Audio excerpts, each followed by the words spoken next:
in his 9th year in the National Football League. He owns 2 Super Bowl rings. He's Eli Manning, the Giants quarterback. Moments ago, he spoke with Michelle Tafoya. Eli, last year you came into Philadelphia and beat the Eagles, but that was the only time in the last 8 meetings that you've managed to do that. So what 1 or 2 things must your offense do to have success tonight? We always have to have good first and second down production. You can't get stuck in third and longs versus defensive line. They're great pass rushers. We got to take care of the football, and hopefully we'll have an opportunity to hit a couple big plays. We got to hit those. You're without wide receiver Akeem Nicks. Last week against Carolina, Ramsey's Barton filled in very nicely, but that was against a soft press. Against this very tight physical press of the Eagles, what are you expecting from him? Well, we're going to have to beat press. Like you said, it's a man-to-man, an opportunity to big, tall receivers, so hopefully he can get a clean release. We can throw it down the field. If not, you can always back shoulder those big, tall receivers. So all our guys have to beat a combination of different coverages, but when they are pressed man, it's an opportunity to make some big plays, but we got to make sure we get clean releases. Eli, thanks very much. Thanks a lot. He's without Akeem Nicks, as we mentioned. He'll also be without starting right tackle David Deal, but the Giants do get safety Entree Roll. He is playing with a sore knee. As for the Philadelphia Eagles, they're without starting left tackle King Dunlap, and they're also missing starting linebacker Akeem Jordan.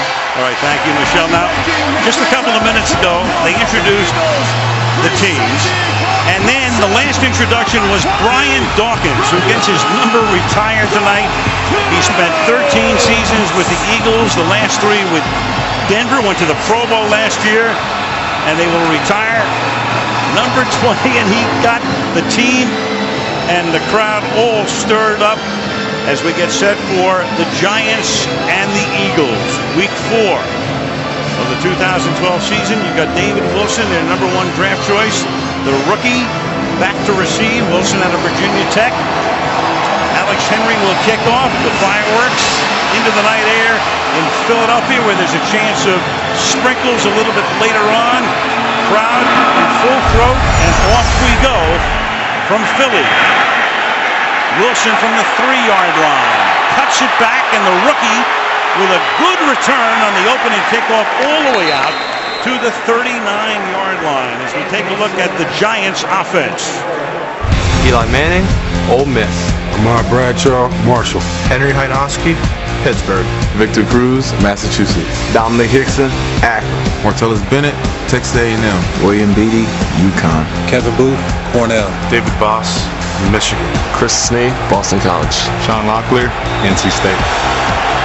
Bradshaw starting after spraining his neck in week 2, and Andre Brown had a terrific game in Carolina. We're going to see him tonight, but first off the bat, it's Manning to the air, intended for Hickson, who starts in place of Hakeem Nicks. It'll be 2nd down and 10. Eli Manning, his numbers right there. Chris mentioning over 1,000 yards, leading the National Football League in yardage. Played okay on opening night, didn't play well in the first half against Tampa, had a phenomenal second half, and then played very well in the Thursday nighter against Carolina. Andre Brown is in the game, so the backup running back, who figures to see a lot of action tonight, gets stuffed in the backfield.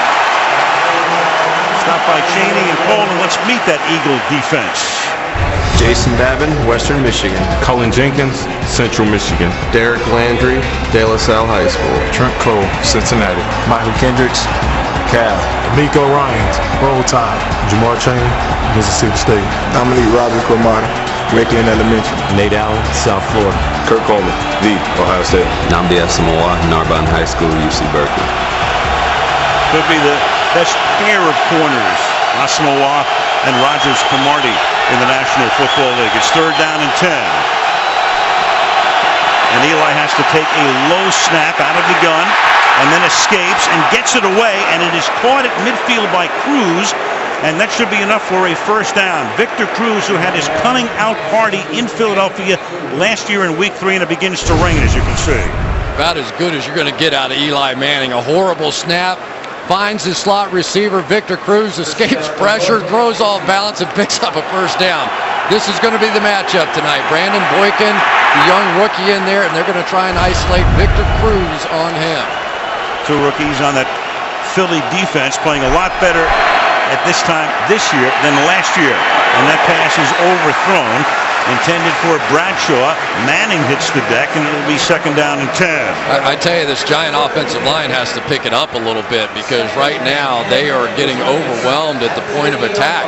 The Eagles will rotate in 9 defensive linemen, and they are nonstop. When you watch these guys play, it is as fast-paced front 7 as you will see anywhere in the league, because they're never playing more than a player or 2 at a time, and they expect intensity, and the Giants were worried, could they match that intensity up front? Key guys are the outside guys, Babin and Cole, 93 and 58.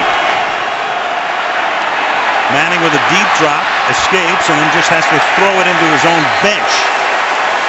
So it'll be 3rd and 10, and one of those guys they rotate in is Fletcher Cox, picked in the 1st round out of Mississippi State. Put the heat on that time, 3rd and 10. Well, Sean Locklear, the right tackle, is going to be the guy that we're going to have to maybe give some help to. Brandon Graham, a young man that a lot of people thought was a bit of a bust, has now come back, and over the past couple of weeks has played pretty well. There's another good one right there, Fletcher Cox. He can do it all. So again, a 3rd and long. Manning converting on his 1st.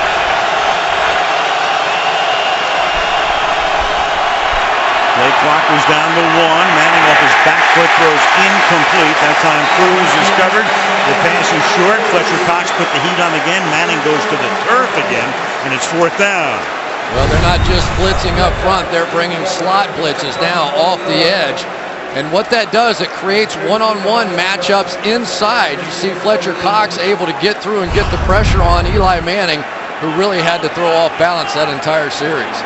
Steve Weatherford with the line of scrimmage to 50. Damaris Johnson is back to receive it, and he very tardily calls for a fair catch and makes it at the 11-yard line. Eagles take over for the first time on offense when we come back. Sunday Night Football brought to you by Southwest Airlines. You can find our fares online only at southwest.com. By Frost Brewed Coors Light, the world's most refreshing beer. By the entirely new Lexus ES, introducing a stunning work of technology. And by Papa John's, the official pizza sponsor of the NFL. It was Tuesday at a local school, Commonwealth School here in Philadelphia. 20 Eagles and cheerleaders reading to local children. As you take a look at that Eagle defense on the bench, and Brian Dawkins really got them stirred up. Good first series for them, and now Vic takes over at his own 11-yard line with McCoy as the running back. And will they feed it to McCoy in the first quarter tonight? They start by sending him to the outside, and the Giants are right there as Roll comes up to make the stop. Let's meet the Eagle offense.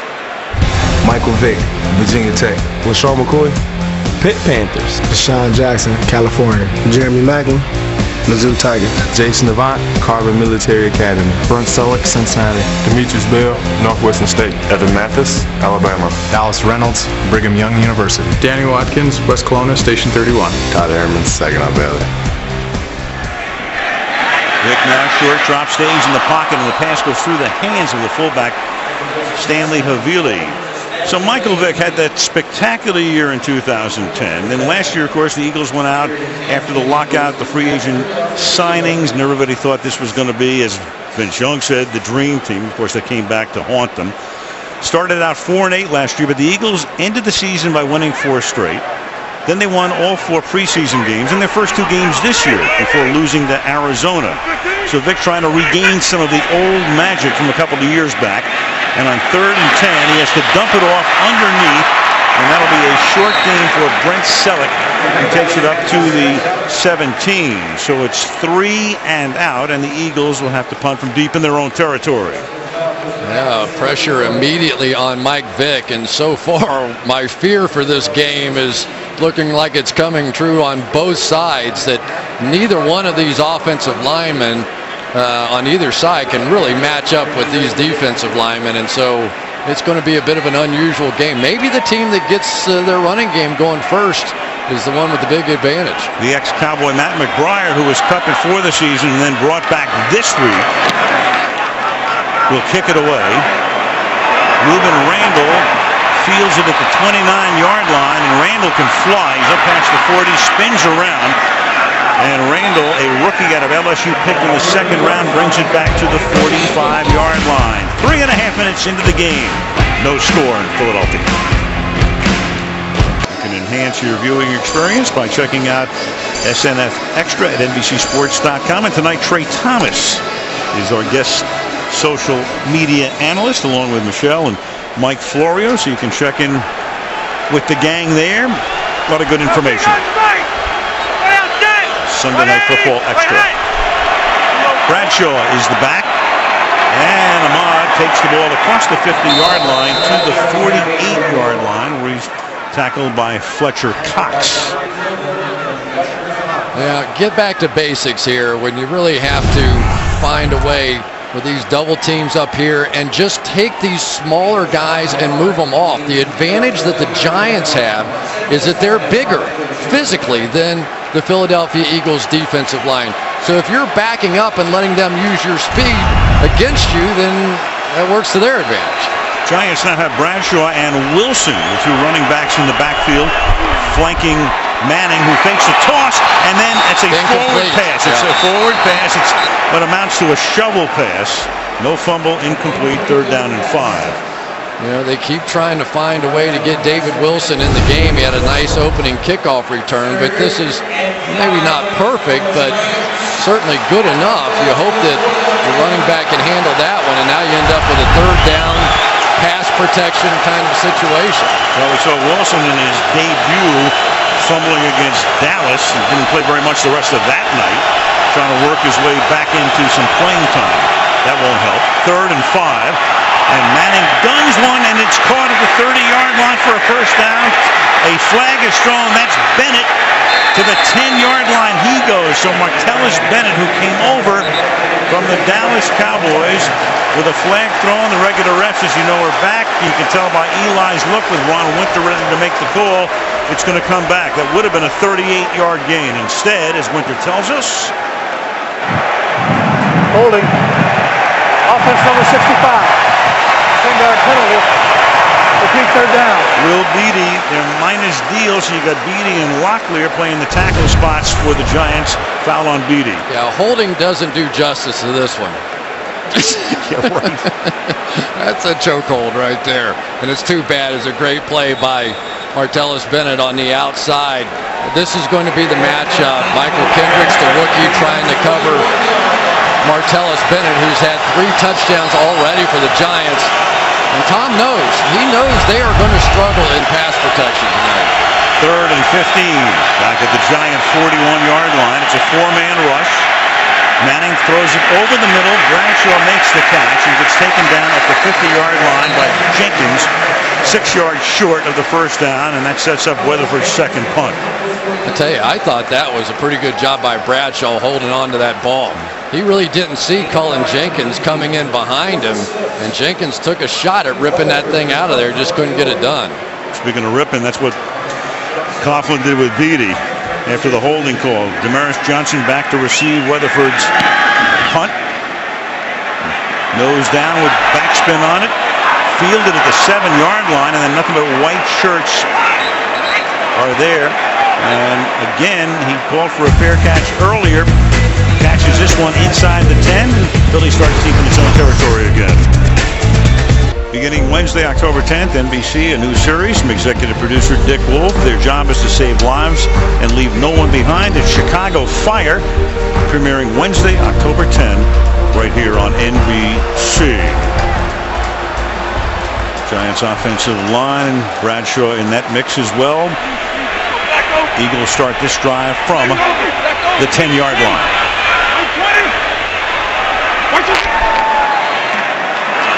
Vick in the pocket, but not for long, and Vick almost gets dumped in the end zone for a safety, but is able to get it away.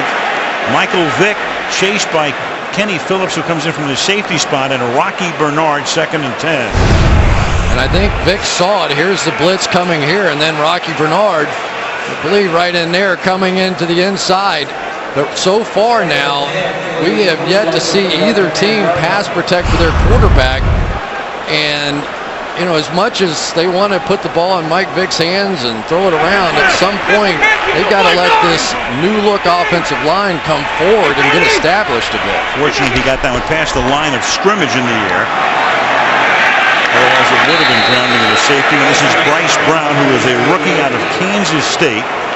Started his college career at Tennessee and gets tackled by JPP. Yeah, and this is going to be a mismatch all night long here. Going up against Demetrius Bell. They're trying to give him a little help by running that sprint draw inside him occasionally, so Pierre-Paul doesn't just come flying around the corner. But as we've already seen tonight, he's pretty good playing the run, too. 3rd and 11.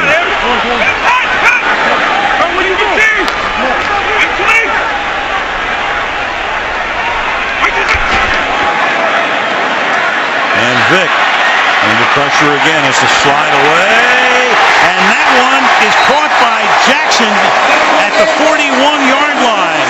Deshaun Jackson got free along the sideline right in front of the Giant bench to 32 yards on a 3rd down and 11. One of the problems you're going to have, Jackson, on the outside, if Mike Vick can buy some time, nobody's going to cover Deshaun Jackson down the field for that long. And so by Vick scrambling out here, he knew the blitz was coming. He bought a little extra time, and there you go, big play off the goal line. Spun away from Webster playing with a cast with a broken hand. 1st and 10. And McCoy. Flag is thrown. For the moment, he is at the Giant 45-yard line. But this one with Kenny Phillips down. Phillips is hurt. Flag in the offensive backfield. So the Giants, who are already decimated in that secondary, even the guys who are playing are all hurt. And now they got another problem. Phillips was the only one healthy playing back there. Offense number 79. 10-yard penalty. Repeat 1st down. It's the veteran 8-year man, Todd Harriman. So Phillips being attended to. Phillips got up, able to walk off, and they're still looking at him as we take a look at the play, and Stevie Brown comes in to take his spot. Yeah, LaShawn McCoy does that to a lot of people. Just beaten on the move and then collapsed on that right knee. So 1st and 20 after the hold on Harriman's from the 31-yard line, pushing the halfway mark of a scoreless first quarter. Vick takes the high snap and then hands it to McCoy. No gain. Let's take a look at the Giants defense. Justin Tuck, Notre Dame. Linville Joseph, East Carolina. Rocky Bernard, Texas A&M. Jason Pierre-Paul, South Florida. Matthias Kiwanuka, Boston College. Chase Blackburn, Akron. Michael Bowling, Southern Miss. Corey Webster, LSU. Kenneth Phillips, DU. Antrell Roll, the U. Prince Amukamara, Nebraska. Mukamara missing the first couple of weeks with an ankle sprain. 2nd and 21. Short pass to Clay Harbor. Over the middle to the 37-yard line. A lot of different ways to go against Michael Vick. We've seen them all through the years, Chris. So what's Perry Fuel's strategy tonight? Well, you know, they've tried the mush rush. They've tried all kinds of different things. But I think their belief is their best chance is if he stays in the pocket, reads defenses. They're going to bring some pressure, but try and stay in those lanes. Don't let him escape forward up the middle. Giants nearly jumping. In fact, there's contact up front. That's Kiwanuka coming across the line. Ron Winter is the ref tonight. It is 3rd and 14. Neutral zone infraction. Defense number 94. 5-yard penalty. It remains 3rd down. That'll make it 3rd and 9. The Eagles have had a lot of success against the Giants, but the Giants, when they send 5 or more since 2010 against Vick, have done well with 4 sacks, low pass rating. See what they do here. 3rd and 9. And they send those 4. Vick that time with a good pocket and throws to Brent Selleck with another flag. So for the moment, he has a first down, and the Giants are indicating this one's against Philadelphia. And Coughlin coming out on the field is saying, I'm declining. Holding. Number 79 offense. Penalties decline. It's a 4th down. That is Harriman's Yeah, and this is a rough one here because basically Harriman's got run over by Justin Tuck coming right here. He's outside looking at OCU Manura, and Tuck just came and ran over him, and he kind of grabbed the back of the jersey, and there you go. So they couldn't hold on. Pass incomplete. Vick is 3 of his first 6. Matt McBriar, longtime Cowboy. And that kick is nearly deflected. It's a low liner that's fielded at the 15-yard line, but good coverage that time. Will Hill came in and almost got a hand on it. And Brandon Hughes was there as well. So the Giants start from their own 15. 4 key guys, 2 for each team in tonight's game. Tuck and Pierre-Paul, Babin and Cole. 57 sacks, tops in the league going back 19 games. And the Giants 54 with 46 coming from the defensive line. So both lines are terrific. And there are the sack leaders individually. So Pierre-Paul with about a sack a game, and Babin with more than a sack per game, 20.5, going back to opening day last year.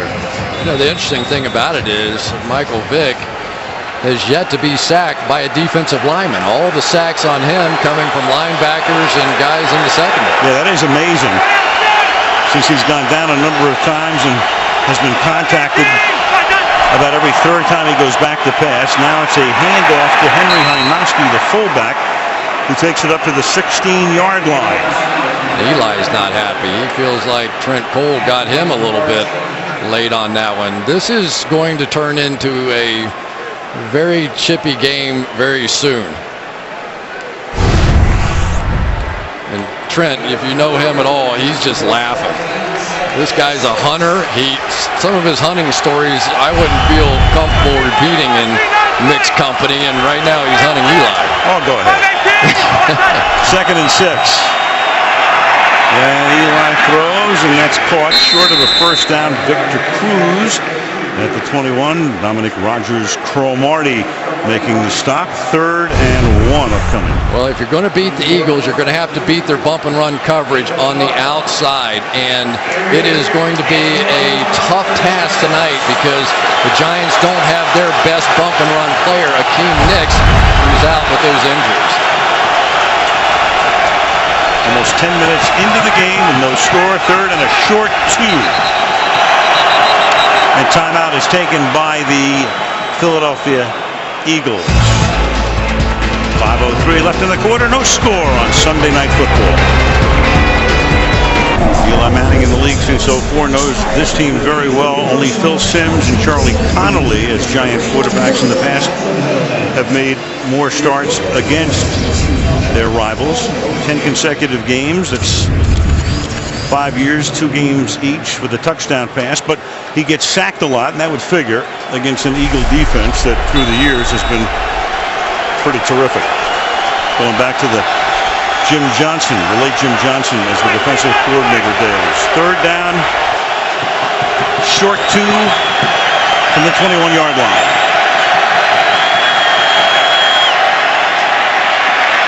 And Manning throws. It's a low throw, and a flag is down.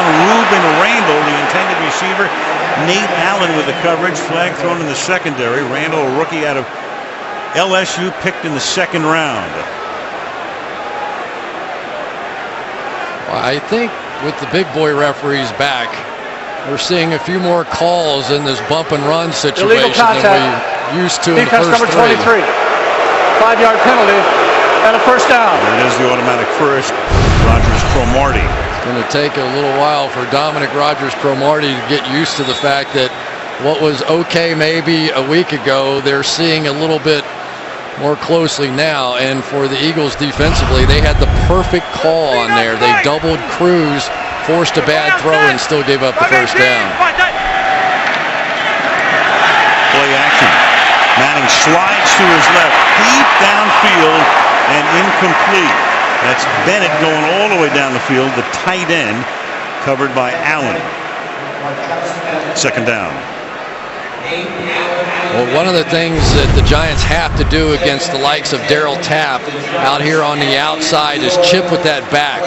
There you saw the fullback as he's going out in the pattern, take a good shot on him. They're going to try and attack these guys a little bit. They're not just going to sit back and take it. Look at those numbers. Eli, when he uses play action over his career against the Eagles, 10 touchdowns, no picks.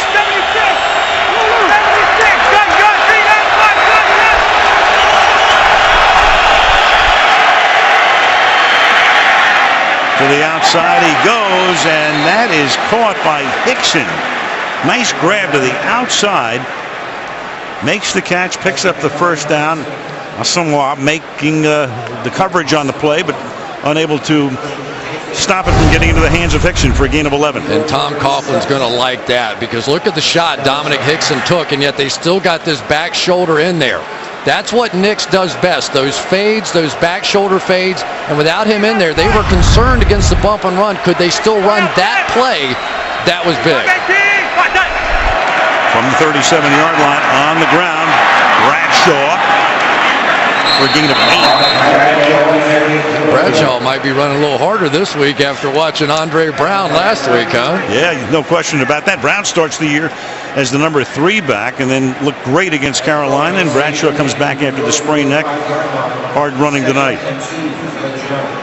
That was some story, old Andre Brown. He's bounced around all over the place and got his shot, and he looked like he was just mad at the world running the ball against Carolina, but it was huge for the Giants. Only been released 8 times in 4 years, but hung in there. And hanging in there as Bradshaw gets taken down. Jenkins, Colin Jenkins, came over as a free agent last year from Green Bay for a loss of 5. Well, Kevin Booth, no match that time for Colin Jenkins, as he's going to come over right here.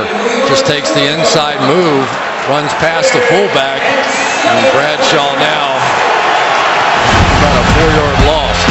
Pretty good acquisition right there for the Philadelphia Eagles. Had a good year in Green Bay. They pick him up, and that's all they need around here. One more pass rusher. One of the 9 guys that rotate in. Giants with a bunch formation to the right. 3rd down and 7. Eli has time into double coverage. That pass is almost intercepted. Intended for Hickson. You had Asamoah and Nate Allen both covering on the play. It'll be 4th down.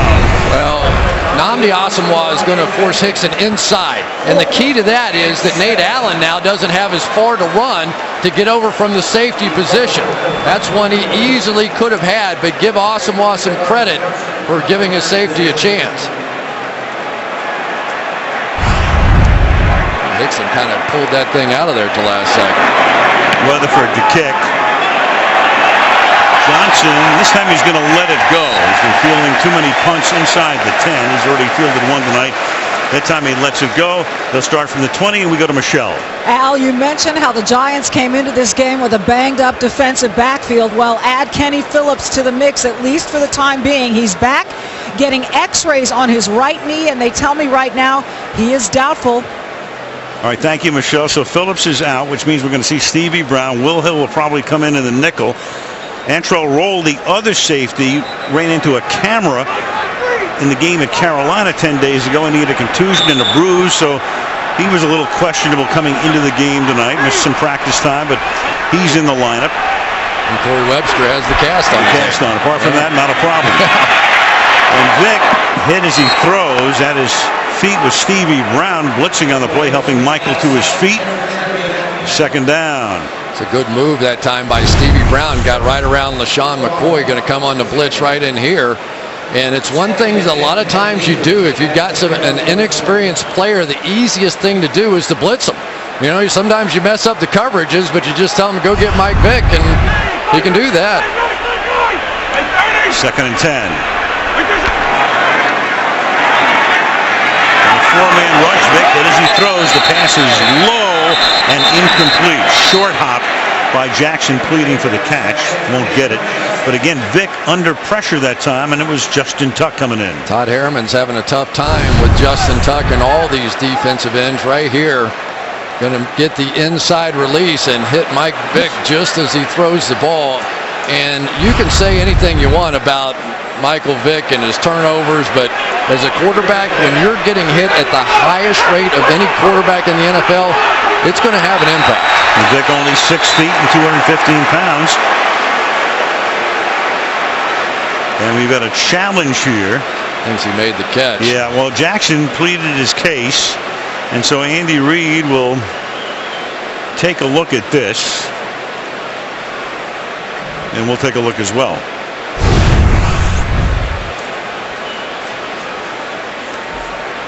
Got his hand under it. Ball did hit the ground. Does he control it?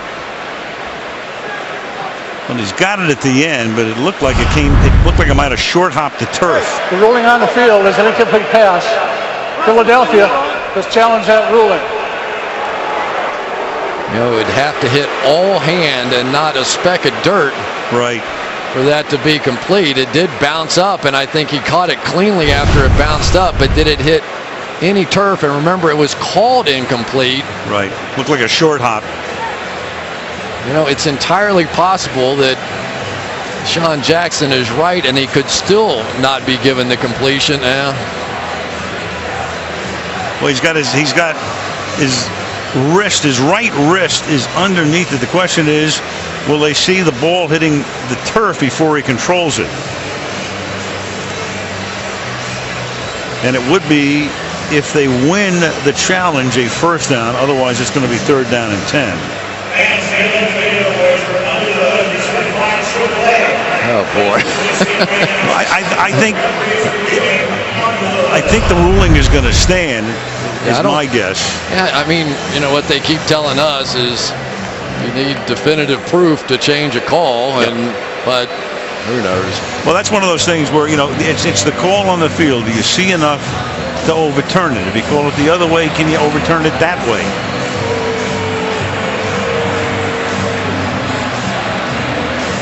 Well, we've really had one big play in the game so far to Deshaun Jackson, the long pass. And other than that, it has been a game dominated by defenses out here. Of course, the crowd sees the same replays you're seeing, but they're also seeing them with their hearts. You know, if I had to swear in a court of law, I'd say that was a catch, but can you overturn it? What court is that? The appeals court? The Supreme Court right there. Traffic court? We have the real refs back. We're going all the way up here. Well, that Deshaun Jackson something, isn't he? Big plays. This entire team comes up with so many big plays. Since 2010, 180 plays of over 20 yards. That's most in the NFL. The Chargers second on that list. So typically in this game between these two very talented defensive teams, it's big plays that decide those games. And certainly Jackson's had more than his fair share of big plays against the Giants. And I think they're going to overturn this as Ron Winter's going to come back out. The way the crowd is responding, they can sense it. After review, the receiver had his hands under the ball and maintained possession, continuing to catch. Ball replaced at the 31-yard line. First down. Philadelphia is not charged with a timeout. You're acquitted. Put your hand on the Bible, you take a chance, don't you? Well, look at how the Philadelphia Eagles are aligning now. They are a team that understands they are challenged up front now, with Demetrius Bell playing left tackle, with Dallas Reynolds playing center. They are going to bring people in and help in protection, and that is a lot of people inside right there. 1st and 10 from the 31-yard line. Look out. Vick gets away. Scrambling. Being chased. And then Michael is able to turn. It would have been a sack into a gain as Jason Pierre-Paul was the first guy to get in there. The Second down and 7 after a gain of 3. Well, they had a chip position, but they didn't do it. And JPP is just going to beat Demetrius Bell immediately, and somehow Vick escapes that and gets outside. One of the issues they've had with Mike Vick lately is that when he makes these kind of Houdini escapes, is he's not keeping his eyes down the field, something they want him to really focus on to try and complete some big plays. Second and 7.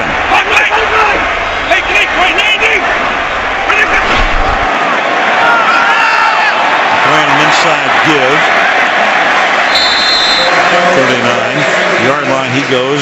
Bernard makes the stop. Of course, everybody worries about Vick and can he last and can he play a whole season, because he's only 6 feet and 215. Sacked or contacted over a third of the time on his dropbacks, and that's the most in the National Football League in terms of percentage. So they get to him.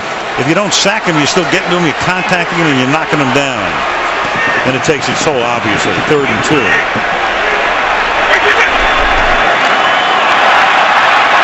And that is caught by Selleck in a lot of traffic, and he spins his way to a first down at the New York 44-yard line. Brett Selleck, gain of 17. Boy, this was zipped right in between two defenders. Strong arm throw between Blackburn and Boley. I thought this was going to be picked, and they both missed it. And Selleck, who has come up with a number of big plays this season, gets yet another one. This runs a stop over the middle, and he's also averaging more than 18 yards per catch, which is gigantic for a tight end. The ball is at the 44-yard line. With 40 ticks to go in the quarter. And here's the rookie Brown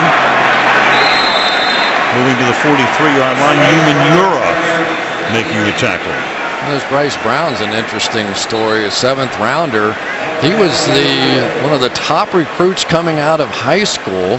He and Trent Richardson, but Brown went to Tennessee and then decided he was going to leave there and go play with his brother in college, and then broke his leg, and things just didn't work out. But the Eagles knew exactly who he was from his high school days, and they end up drafting him in the 7th round, and they love him. That is the end of a scoreless first quarter in Philadelphia, and NBC's Sunday Night Football continues after these messages. With that great-looking shot of downtown Philadelphia, tonight's aerial coverage brought to you by Geico. Al Michaels, Chris Collinsworth, Michelle Tafoya. Week 4, Sunday Night Football, scoreless first quarter. And we start with a 2nd and 10 for the Eagles from their own 36-yard line. And they give the ball to Damaris Johnson, the rookie out of Tulsa, who's been running back kicks, and that goes nowhere. Michael Boley makes the tackle, loss of 1. 3rd and 11. Backs aren't going anywhere, period, in this game so far. Bradshaw has 3 rushes for 8 yards. McCoy has 3 rushes for 4 yards. And really the only offense thus far has been the left arm of Mike Vick. Yeah, the Eagles 7 rushing plays for 5 yards. Less than a yard per tote. 3rd and 11. Play fake, but look out on the blitz. He gets it away, and the pass intended for Jackson is incomplete. Will Hill came storming through, playing the nickel, and down goes Vick again, 4th down. Now, Will Hill is going to come off the edge right here, but also watch the safety in the middle of the field. Stevie Brown really should have had this ball. To see one floating down the middle, you just wonder. Kenny Phillips, I think, might have had an interception on that one. McBriar to punt. This will be the 6th punt in the game. 3 for each team. Ruben Randall sets up at the Giants' 8-yard line. Oh, that was close. Yes, very. Fair caught the 12-yard line, and we check in with Michelle. Al, you've been talking about those big hits that Mike Vick has been taking. He took a big one to the rib, suffered a rib contusion 2nd week of the preseason. That kept him out of the rest of the preseason. So he turned to this Kevlar vest. You can see it's really fitted. He's wearing it tonight. He's been wearing it since the start of the regular season. It's got these thin Kevlar composite pads in them that really disperse the impact of a hit. Now, this was originally made for the military. The technology was only made declassified a couple years ago. He says it's working great for him so far. All right, thank you, Michelle, and he's going to need it. 6 hits and 4 knockdowns already in the game as Bradshaw picks up a couple up to the 15-yard line. You've worked with a lot of quarterbacks through the years, Chris. What's if there's a consensus about wearing a vest, what would it be? They'll do anything they can to stay pretty. The ones I was around, I mean, it's tough though. It does make a difference. It is, another layer to think about.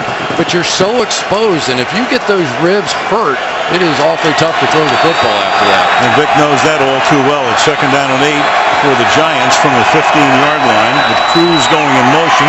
They fake the end around. They set up a screen, and this is Bradshaw out to the 35-yard line. On a 2nd down and 8, not in behind the center boss.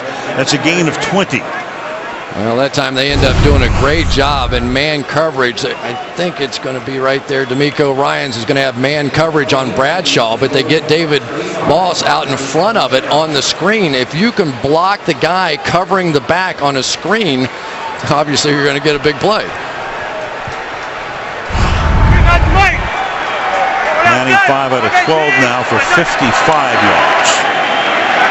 Take to Bradshaw. Eli hanging in, going deep downfield, and throws it behind Hickson, and there's another flag on the play. Back behind Manning. Ron Winter. Pretty busy night so far.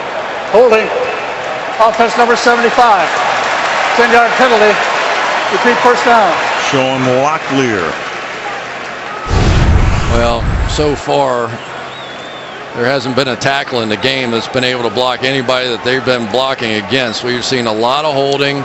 Every time it seems like one of these offenses get it going just a little bit, you get that. That's Philip Hunt he's working against, who led the CFL in sacks with 16 a couple of years ago. Back to the 25. Now Andre Brown is the running back. Here goes Brown. Not very far, the 27. We talked to him last night. Here's a guy who gets drafted by the Giants a few years ago, goes everywhere. He's cut, released, waived 8 times. And we talked to him last night. Did you ever get down to the point you're going to retire? And he said, retire? I didn't do anything to retire from. There it is, 4th round pick by the Giants. Waived Giants, Broncos, Colts, Panthers, and Redskins, with the Giants waiving him twice. And then he had a breakout game against the Panthers, which was a big night for him because he was going home and away playing at North Carolina State. 2nd and 17. And that's overthrown. Stopping was Ruben Randall. And it's 3rd down and 17. Well, Ruben Randall, they're going to try and give him a chance tonight. He's out there against Nnamdi Asomugha. They're just trying to find somebody that can win some one-on-one battles on the outside. Randall's work ethic has been questioned a bit with the Giants. They're hoping that he grows up as he goes along and starts becoming a bit more of a pro. 3rd and 17.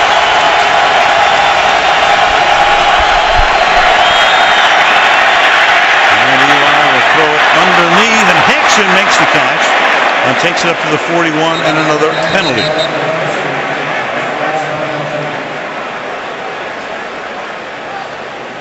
For the moment, that would have been a 13-yard gain. Yeah, Babin knocked Locklear's helmet off, I think. Somebody's helmet came off. It was 3rd and 17 before the play. Yeah, you didn't pick up the first down, but the penalty should give you the first down. Illegal contact or whatever it's going to be. Defensive foul, apart from encroachment, is an automatic first. Illegal use of hands to the face. Defense. 5-yard penalty. An automatic first down. You bet. There it is, 5 yards, but a first down off a 3rd and 17. Right out here. Watch him get right up underneath and take his helmet off. Yep. Locklear said, I hope you saw that. He thought he was still dealing with the replacement guys. On the outside, Nnamdi Asomugha taking Ramses Barden and saying, hey, you got 138 yards last week against Carolina, not this week. Asamoah coming out. Don't know if he's got a contact lens problem or something going on. So Asamoah is out. Brandon Hughes comes in to take his spot. Lines up against Barden on 1st and 10 from the 33-yard line. And Eli, after looking that way, goes over the middle, hits Victor Cruz, and Victor Cruz out to the 44-yard line. You know, Cruz's story comes out of nowhere last year. Didn't do very much the first 2 weeks, and then has that huge game here. 3 catches, 2 touchdowns, winds up leading the Giants in receiving yards, sets a Giants record. 5 long touchdown catches, and owns a Super Bowl ring. Victor Cruz. And it started right here, right, against Nnamdi Asamoah. They beat their big free agent signing that made all the money, and some guy named Victor Cruz came in and scored 2 touchdowns against them. At the end of the year, everybody knew who he was. From the 44, here's Bradshaw.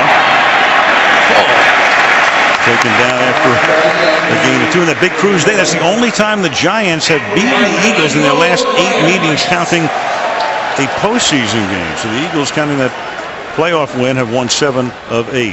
Juan Castillo on the left, the defensive coordinator, and that was the subject of a lot of controversy here in Philadelphia last year because he'd been the offensive line coach. And then when Sean McDermott left after Jim Johnson had died, the defensive coordinator for years, Andy stuck with him.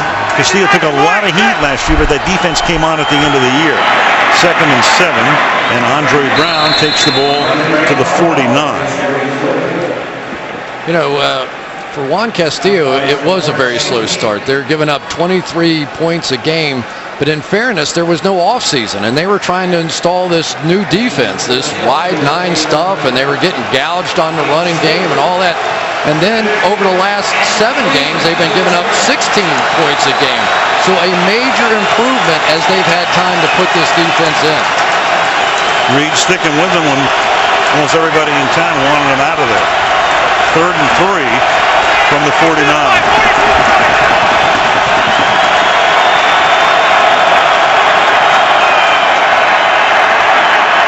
And Manning throws, and it's broken up.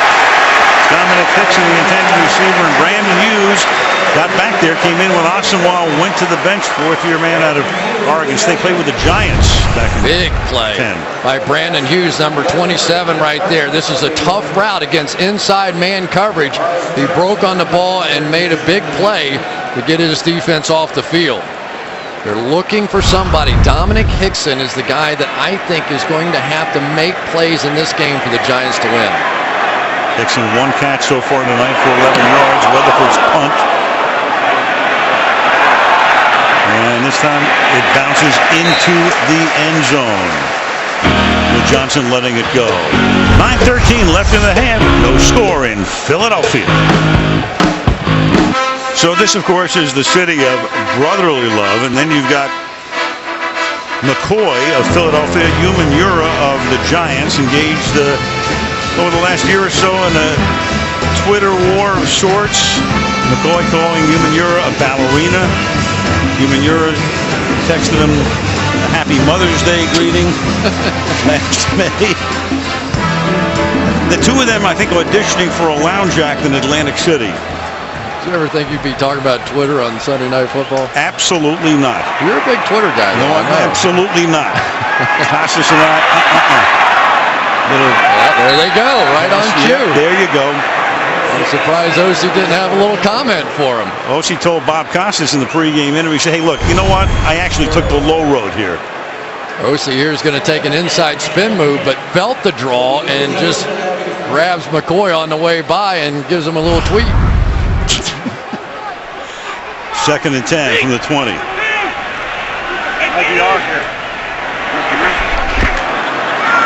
And McCoy, and Tuck is there, and he tries to get away from him, and then 3 white shirts chase him out of bounds. I tell you, as he usually is, Jason Pierre-Paul is kind of all over the place here. We asked Mike Vick exactly who's out here.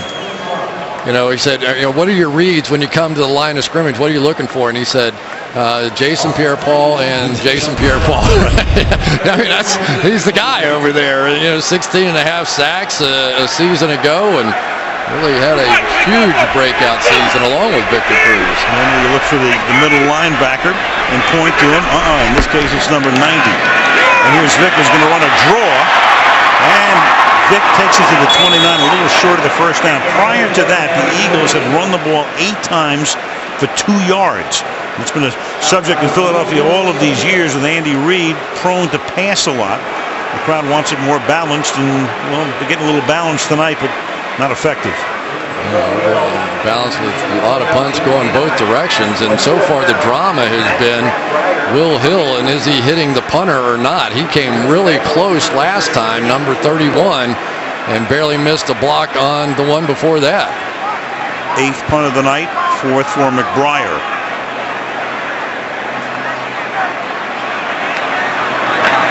Here they come. McBriar gets it away. Fielded to 21 by the rookie Randall. A decent run back for Randall out to the 33-yard line, halfway through the second quarter. Osi, looking at the crowd before the game, told them he was going to get 4 sacks tonight. Sunday Night Football being brought to you by Internet Explorer. Welcome to a more beautiful web. By Frost Brewed Coors Light, the world's most refreshing beer. By Nissan, innovation for today, innovation for tomorrow, innovation that excites. And by Bank of America. D'Alessandro Steaks in Philadelphia. And serving them up since 1961. Yes, they are that good. If you've never been to Philadelphia, they are that good. I'll take a big juicy New York, though, if you don't mind. From the 33, here's Bradshaw. To the 35-yard line. One of the things we talked about right from the beginning, the bump and run of these Eagles cornerbacks on the outside. Here's Nnamdi Asomugha going to get a shot, maybe a little hold, all that stuff. Watch this jam on Hickson. Go up and attack him at the line of scrimmage. Got that one completed. Ramses Barton got a little taste of it. You know what was interesting was that this team had some great corners last year. And Nnamdi Asomugha, Dominic Rodgers-Cromartie, and Asante Samuel, but none of them could play in the slot. It's like Nnamdi's getting a little attention over there. It ended up hurting them. Then they eventually let Asante Samuel get out of here. 2nd and 8 to the outside to Brown, and Andre gets spilled at the 39-yard line. Sneak a little slow in getting up. It'll be 3rd down and 4. Nice little look at Asomugha, who was the big free agent signee when the lockout ended last year. Came over after several years with the Raiders. I've had that one before. You just get poked with a finger in the eye, and you can't play the game because you can't see half the field. 3rd and 4. Got this little walk around going. Yep. Giants go 3-by-1 to the left side, and Manning under pressure needs to throw it into the bench because D'Amico Ryans, their big signee in the offseason, several years with the Houston Texans, put the heat on. Well, you just make mistakes is all you do. Now you're going to get the pressure up here, and nobody's going to block D'Amico Ryans. As you get guys walking around like that, usually offensive linemen say, all right, here's the 4 defensive linemen, and we've got the Mike backer. Well, when you're walking around, nobody knows who's a defensive lineman, who's a Mike backer, and who's somebody that you have to throw hot on. Ryans officially coming over in a trade with Houston, and that is a punt by Weatherford that is a short kick and goes out of bounds at the 30-yard line. Castillo happy with his troops. He should be. For coverage of every NFL game, 24/7 NFL access and more, call ** NFL to download NFL mobile, or go to NFL.com/mobile. City Hall, Philadelphia, pressure tonight. Despite no sacks, both quarterbacks have been under a lot of pressure, a lot of heat. There have been 9 drives between the two teams in this game. Every one of them has ended with a punt, and this is the best starting field position for Philadelphia, the 30-yard line. Vic, short drop, and then has it knocked down at the line of scrimmage. Giants very proficient At that, it'll be 2nd down and 10. Mike Vick has had a history of having balls knocked down at the line of scrimmage against him. And the Giants, as we well know, do a great job of getting their hands up. I can remember us getting ready for the Super Bowl, and Tom Brady, they used like paddles that they stuck up in the air because they did it so well, and it drove Brady nuts in practice. But that's how efficient they are knocking balls down. Chase Blackburn got a handle on it. Vick throws over the middle, and that is caught by McCoy, who tries to spin away. He's about 4 yards shy of the first down. Umenyiora making the tackle. Under 6 minutes to go to halftime. Stanley Havili, the fullback, watch what he does right here to Jason Pierre-Paul this time. Tried to take that inside move and really said, we won't be doing that. No huddle for the Eagles here. Tuck just got off the field. Pressure again. Oh, yeah. Umenyiora came across the line. So it's 3rd down and 4. If it's against the Giants, it is a 1st down.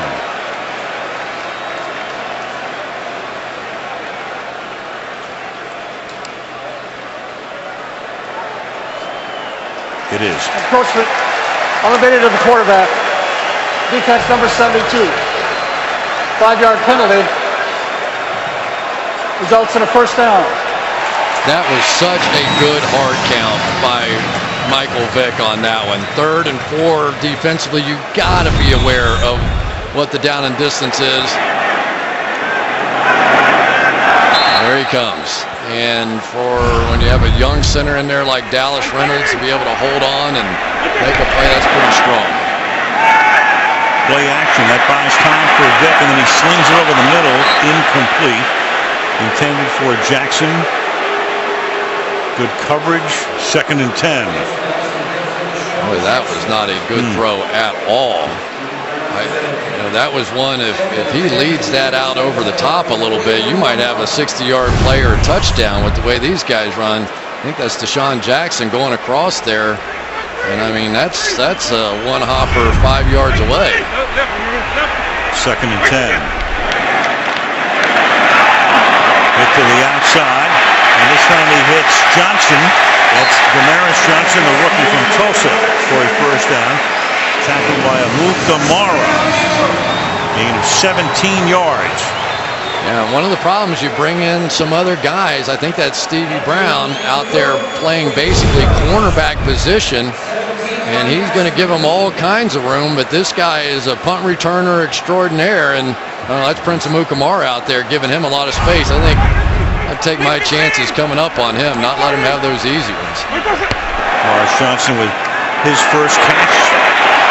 On the outside, and takes it to the 30-yard line. So the Eagles finally get something going after starting with their best field position of the night.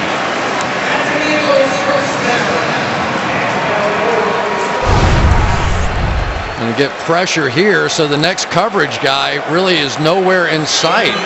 Good quick read that time by Michael Vick, and you get McCoy the ball in space, and very rarely does the first guy get him on the ground.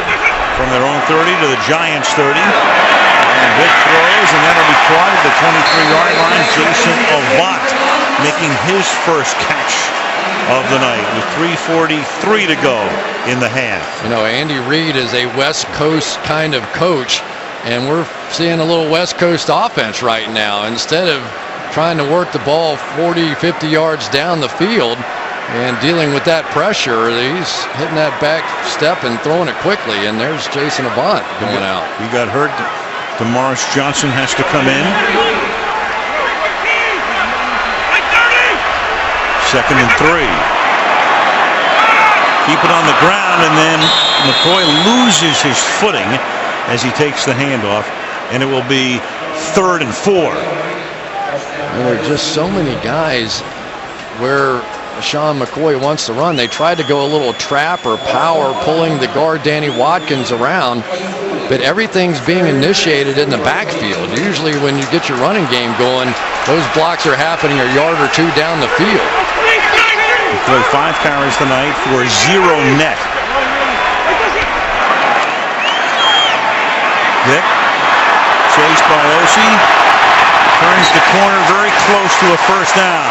They're going to spot it just outside the 20-yard line. They have to get to the 20 to move the chains. And it's going to go right on the 20 now. And Ron Winter takes a look and signals move those chains. First down. Now, O.C. Umenyiura's got to contain this. You've got one of the great running quarterbacks in the game. Yeah, you want to get your sacks, but you can't allow that outside release to happen. So for O.C., that's two big mistakes on this drive. Gave him a nice spot. Ball at the 20-yard line, 1st and 10. McCoy swinging to the outside. Can he turn the corner? Yes, he can.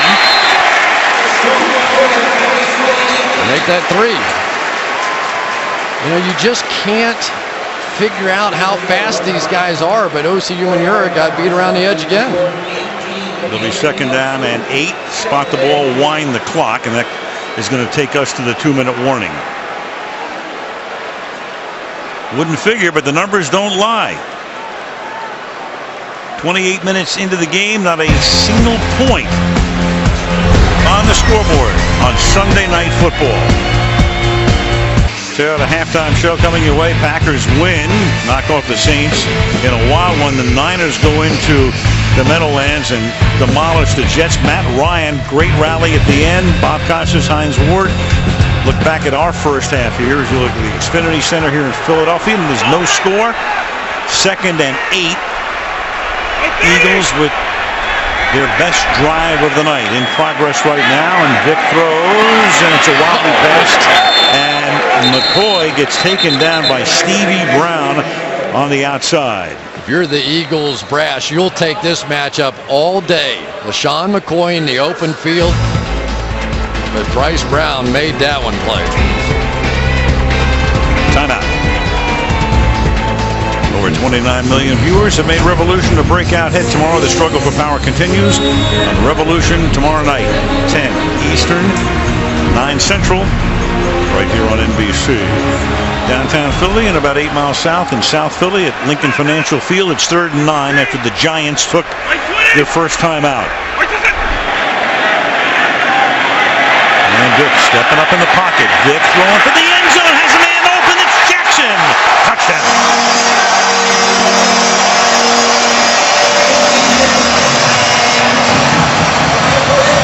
Roll and Webster in the neighborhood, but Jackson lost them.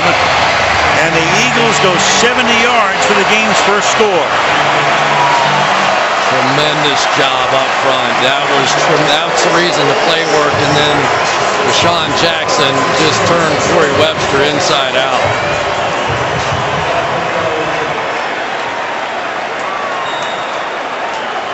And for Jackson, it's his first touchdown reception of the season. Alex Henry for the point after. Points on the board for the first time tonight. The first drive of the game, the 10th drive of the game between the two teams, and the first that ends in anything but a punt. Everybody up. They're going to bring people in every direction. They pick it up perfectly. Vick steps up in the pocket. And then it was no contest. Inside receiver here going against Corey Webster. Webster turns his head back looking for the ball. Deshaun Jackson goes the other way, and Antrell Roll, playing safety, just couldn't catch up.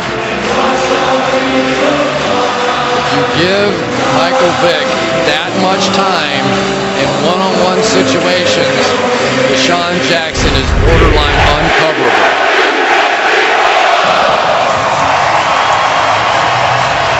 Numbers in his career. Umenyiura. A few mistakes on that drive kept it alive. For the Eagles, that's really breathing a sigh of relief. This is a team that only had 47 points coming in, and that's tied with the Dallas Cowboys for last in the NFL, despite having 416 yards a game. But those 12 turnovers made a difference. No turnovers so far tonight. They struggled against Cleveland, but won. Looked okay offensively against Baltimore. Had no touchdowns last week, and they get on the board here tonight as the kick is taken at the goal line by the rookie Wilson. The number 1 draft choice, David Wilson, staying in bounds and giving the Giants great position with a flag thrown, however, back at the 22-yard line. And normally that's going to go against the receiving team. Only about 96% of the time. Maybe 97. And that is During the return, holding offense number 52. 10-yard penalty, first down. Yeah, I think Spencer Paysinger grabbed a jersey. And you can get away with a lot of holding in this league, but when they see that jersey being pulled away, that's too easy for them. It's the evidence they're looking for. Right there. Can't miss it. Yep. Grab the shoulder pad. I don't think it had anything to do with the play at all. Wilson's already gone. I would save my biggest fines for holding on kick returns. From the 13-yard line. Giants with 2 timeouts. Going deep and falling down. And does he make the catch? Yes. Dominic Hickson going to the ground, looking back over his helmet, the top of his helmet, 32 yards and a big first down. Veteran play by Hickson that time is he's going to hold off Dominic Rodgers-Cromartie, not push off, hold off, and timed it beautifully. From the 45, Manning buying time, throws near side, caught, inbounds, 48-yard line. It's Hickson again. Let's check in with Michelle. Well, Nnamdi Asomugha not on the field, back in the locker room getting that right eye reevaluated. You saw him on the sideline getting drops, getting it looked at, getting his vision tested. Still not on the field, Al. All right, thank you, Michelle. And that means we've been seeing a lot of Brandon Hughes in his spot. That last play, good for 7. It's second down and 3. Eli outstanding last year. Last 2 minutes of a half, and certainly the second half in particular. Second and 3. And Manning buying time, and it's caught at the 39-yard line. It's Hickson against it. That's 3 straight plays going to number 87. And with 59 seconds left, the Giants are going to take a timeout. Giants are now providing a little help on the outside against Babin out here. You see Bradshaw is going to sit out there and help Sean Locklear. And then watch at the top of your screen here as Hickson comes back hard to the ball against man-to-man coverage. If he didn't do that, would have never gotten the ball. And Eli kind of threw this over the top of 2 jumping linebackers and still had confidence enough in Hickson to come back and get that one. Hickson has provided the receiving threat that they desperately needed in this one. Especially with Nix out. Hickson missed last week's game with a concussion, so he's back tonight. 4 catches equaling his total for the season to this point. 59 seconds left. Giants with 1 timeout. First down. And Manning looking for Cruz. And Cruz is out of bounds, incomplete. Boykin, the rookie out of Georgia, covering on the play. Second down. Give Brandon Boykin some credit. They've been setting this play up all night. This little stop and then go again, thinking they could take advantage of the rookie, but he doesn't bite. They had run that little stop route about 3 or 4 times, but give Boykin some credit. He did not take the bait. Do it again here with Cruz in the slot to the right. Hickson outside and Barton at the top of the screen. Second and 10.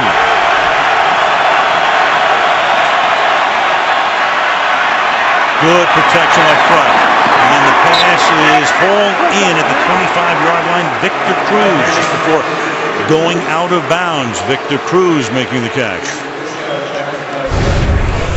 I'll tell you, Victor Cruz can catch. Look at this.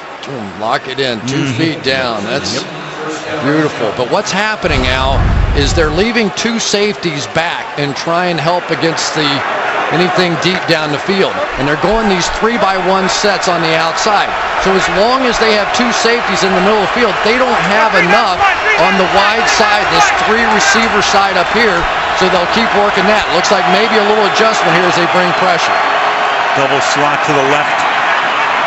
First and 10 to the left side. He goes, and that's Cruz making the catch, and he gets taken down at the 14 by Boykin. Stayed inbounds. Clock keeps ticking. The Giants with 1 timeout.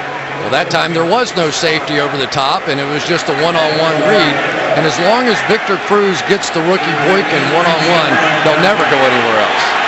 From the 13-yard line. And throws caught at the 9. That's Cruz, and the Giants will take their final timeout right here with 19 seconds. Final team timeout. There's Cruz working against Boykin down the field. Boykin's got the toughest of all assignments. Of course, Larry Fitzgerald a week ago had a tough time there. And because Martellus Bennett with a little chip on the outside gives Eli just enough time. The theory with the bump and run is that with the way the Eagles can rush the passer, you're not going to have time to make those deep throws down the field. And so far, that's certainly been true. And been keeping Bennett in for that extra protection. He's the guy who has scored a touchdown in each of his first 3 games as a Giant. And that bunch formation to the right is protection-oriented now. And then the pass is caught on the outside, and oh baby, Bennett just does get out of bounds. That was the key right there with Allen covering on the play. Now you have 13 seconds. Play of the game so far, because I don't think there's any way in the world they're getting lined up and spiking that football with 13 seconds. There was a tremendous block in the backfield. Didn't see who the back was.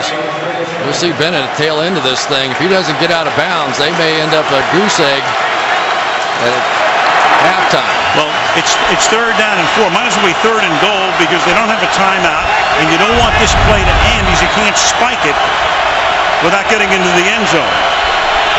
It will be 4th down, and Manning will throw in the throw for the end zone, and it's almost intercepted.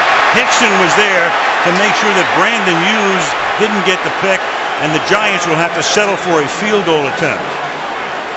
Well, I tell you what, I give Dominic Hickson a lot of credit for this play. This one looks like Hughes is going to make the play, and there was no question a little interference on the part of Dominic Hickson, and it was a good time for interference. Hickson playing offense and defense on this drive, which started all the way back at the 13 and will end with Tynes' 25-yard field goal attempt. And Tynes' kick is good. Lawrence Tynes banging it through to give the Giants their first points of the night to make the score 7-3. Well, we kind of go from no action to a lot of action out there. We start the game by talking about there have been a lot of shootouts in this series, especially of late.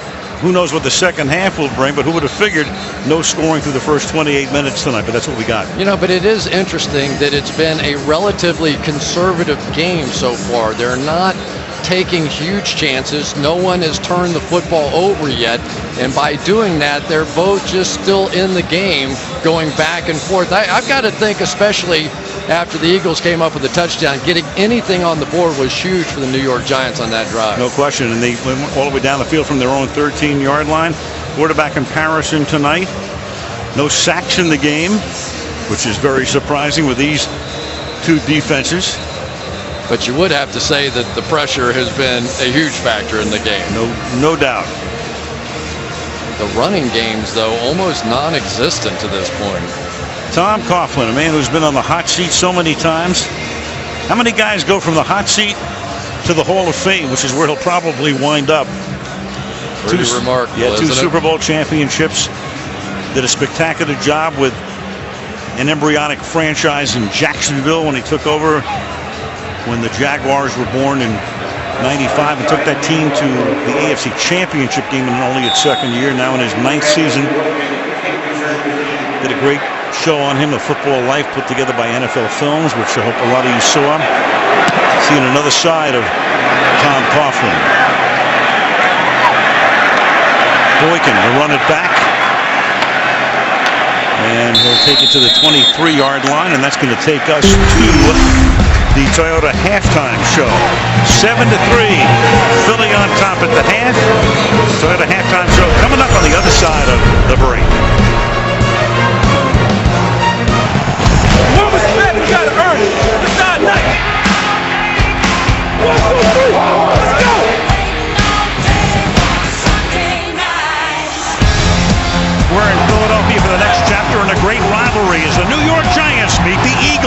It's Sunday Night Football. Vic hit as he throws. He gets it away. And down goes Vic again. Bradshaw gets taken down.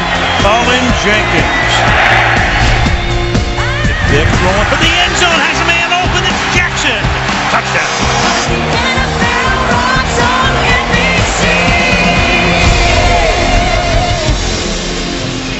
And the second half ready to begin in Philly, 7-3. Eagles on top. You can follow your favorite team all season long. Just go to iTunes.com/NFL. Al Michaels, Chris Collinsworth, Michelle Tafoya, and our gang led by Fred Gaudelli and Drew Esikoff. Sunday Night Football, Week 4. Great rivalry that began back in 1933, and Manning will have to wait his chance here because the Eagles get the ball. Boykin is back to receive. Lawrence Tynes to kick off. On a 60-degree night, that's the temperature right about now. Had a little bit of rain, light rain early on, but clear skies now as Boykin takes it from 1 yard deep and brings it back to the 21-yard line. Well, the Eagles finally put a touchdown on the board, and they did it with a little West Coast offense. Quicker throws, shorter throws underneath, don't allow the pressure to get there. And eventually, as the defense starts to come forward, you take your shot down the field. Great protection on this one. Just absolute perfection on the protection. Turns around Corey Webster, Deshaun Jackson for the touchdown. 1st and 10. They start with really the fullback in the game. And they give it to McCoy behind him. And there's just nothing happening on the ground here for Philly tonight as we go to Michelle.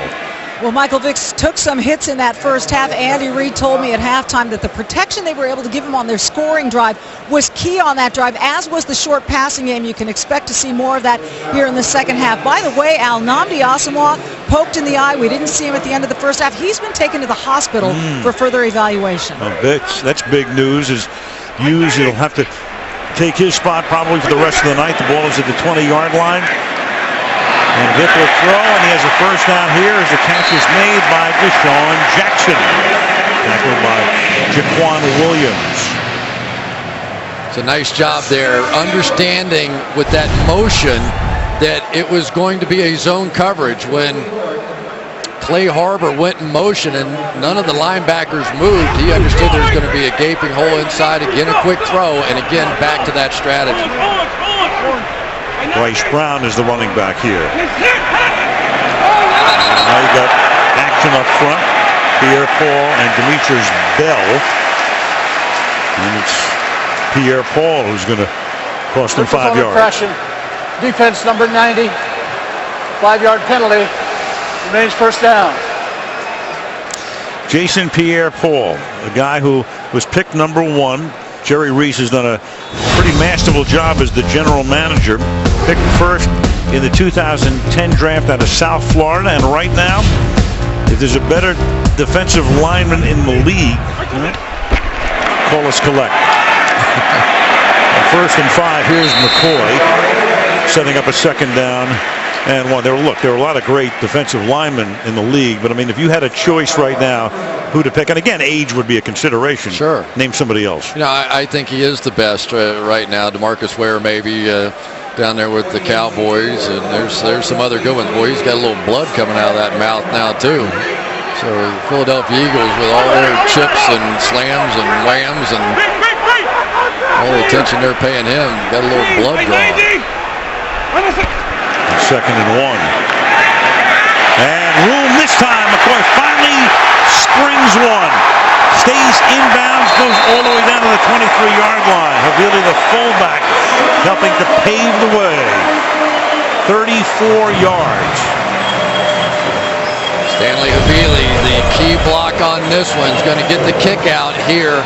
Block down with everybody else, get up on the linebacker, and there's the alley that they've been waiting to see. You know, once again, you see it 1,000 times over. Running games do nothing in the first half. And the more the defense wears down, the more effective it is. McCoy had gained 6 net yards until that 34-yard run.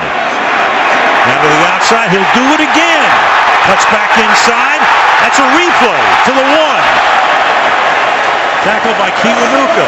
And again, Havili. It's like they run the same play with almost the same result, 22 yards. But the one thing they've been able to do is get outside the defensive ends. Justin Tuck here on the edge, the fullback, Havili, doesn't even bother with him, is going down the field. So they're getting now that inside-outside on the edge of the Giants' defense, and it has been really effective. And it can only look on as the Eagles on the opening drive of the second half of a 1st and goal. And this time he gets about half the distance, does McCoy, at the half-yard line. It'll be 2nd down and goal. Probably would have had that one too, but Rocky Bernard ran that thing down from behind.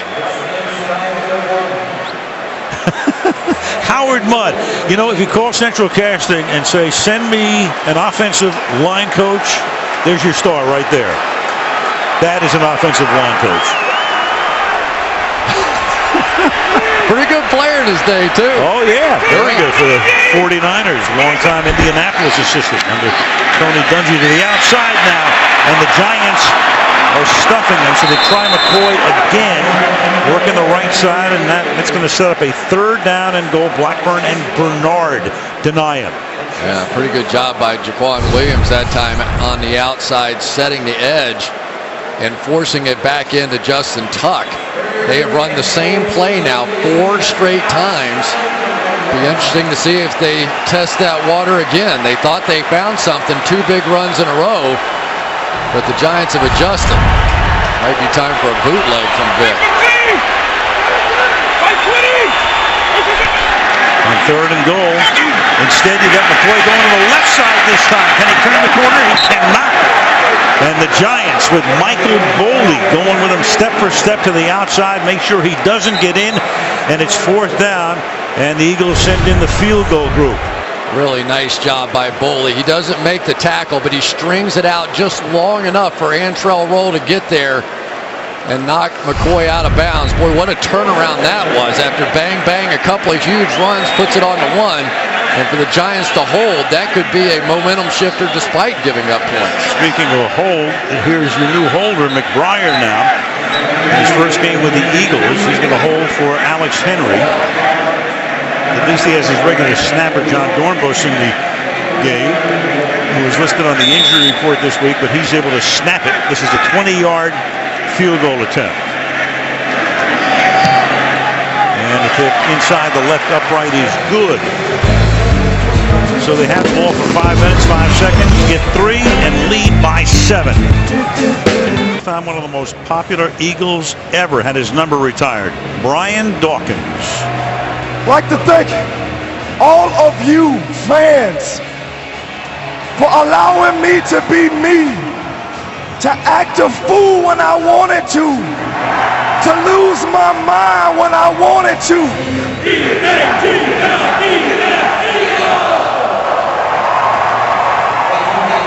Well, he goes into the Eagle Hall of Fame, and it might not be the last Hall of Fame that he goes into. I agree with you. 37 interceptions, 26 sacks, pretty unique club of people that have done that. He'll be making that speech in Canton in 4 years. David Wilson to run it back, and Wilson, this time with no flags down, had an earlier run back negated with a penalty tackled by Matthews, gives the Giants position at the 44 for Eli and company. Well, Brandon Hughes in for Nnamdi Asomugha now, and it was Asomugha who got poked in the eye by Ramses Barden. Doesn't look like much, but you can see the reaction by Nnamdi, and he is off to the hospital now. So each team minus the big guy in the secondary. Asomugha for Philadelphia. Kenny Phillips, the Giants' strong safety, got hurt in the first quarter, so he's out. And now the Giants have the ball for the first time in the half from the 43-yard line. Pass is caught by Ramses Barden, who had a big night in Carolina 10 days ago. There's Asamoah back on the sideline. Oh, good. That's great. He's boy, have they been aggressive. I can't remember them playing like this. You know, Asante Samuel was here last year, and he didn't want to play bump and run, so they let him play off, so they couldn't get the kind of pressure on the wideouts to play the kind of pass rush that they wanted to play, and they fixed it. Bradshaw takes the toss, crosses the 50, very close to a first down for Ahmad Bradshaw. Well, you've seen this wide 9 before, but Trent Cole down in that sort of samurai stance coming after anything that looks like a quarterback in the backfield. But if you can get him flying inside and get outside of him, then it works. You know, they have a saying around here, rush, crush, and close is what these two outside guys are supposed to do, and they are coming every play. Draw. Big hole through the middle, and Bradshaw gets 9 through that wide 9, which in effect, to simplify it, the two ends play very far outside. That's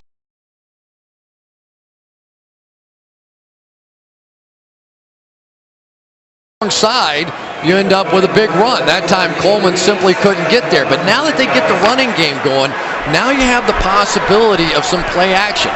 Coleman is a little snippy. He'll get around that line of scrimmage and try to make some plays. 2nd and 1. And over left guard goes Bradshaw before he gets tackled at the 35-yard line. First down. You know, that's what happened last week. Larry Fitzgerald, a little play fake up the middle, and Coleman hesitated, came up a step to try and go play the run. They hit a long one for a touchdown over the top.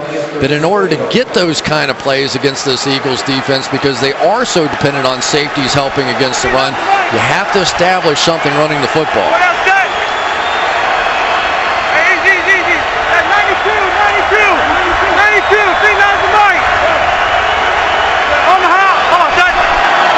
On the 34. And Hickson, back shoulder again. Hickson came into the game tonight. In the 2 games he had played for the Giants, missing 1, he had 4 total catches, and tonight he has 5. Well, they're going to end up bringing some pressure right up the middle here, but Eli got him into an audible situation. He saw the single safety in the middle of the field, knew he just had one-on-one on the outside. And I tell you, Dominic Hickson may have found himself a role on this football team. They were concerned about this bump and run, but he's played well. Andre Brown is the running back here. And a much traveled one. In the 17, we talked about Brown and all the times he's been cut and everything. He said my stuff couldn't even keep up with me. He got cut, what was it, 6, 7 times, something like that. 8. He just could not find his stuff. But he does stay on the course of the play. Ahmad Bradshaw, if he has a weakness in my mind, he consistently wants to jump it outside and bounce it to where the play isn't really designed. The one thing you saw out of Andre Brown in that game last week, if the coach says run it between the guard and the tackle, that's where he's going. Who's in motion to the inside, and they give the ball to Brown, who spins his way inside the 15-yard line. That's going to set up a 3rd and short with 6 minutes to go in the quarter. You know, he got injured his rookie year, Brown did, and you know, then all of a sudden, here we go. He's going to bounce around and not get as many opportunities. Is that him? Yeah. Here we go again. Limping off. He had an Achilles in his rookie year with the Giants. It's 3rd down, short 3 from the 14-yard line. Bradshaw back in. Manning in the gun. Cruz is going to get one-on-one. Over the middle, and he gets Cruz. Touchdown. And his breakout game here last year does his dance, and the Giants are a point away from tying the game.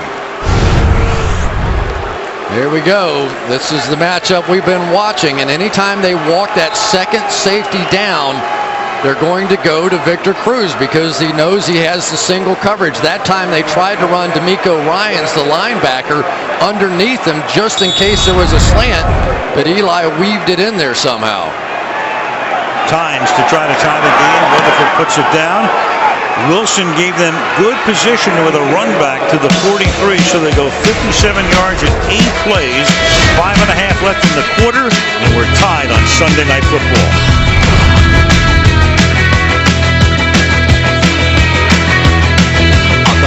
Fighting Irish of Notre Dame are undefeated, and they'll take on Miami. You'll see it in primetime Saturday night on NBC, and they'll play that game in the big city. They go into Chicago to play it at Soldier Field. Miami, Notre Dame, Saturday night here on NBC. Downtown Philadelphia on this Sunday night, heading to October at midnight. And Eli Manning had the ball for the first time in the half, led him all the way down to tie the game, and this kick will result in a touchback. 5:28 remaining in the third.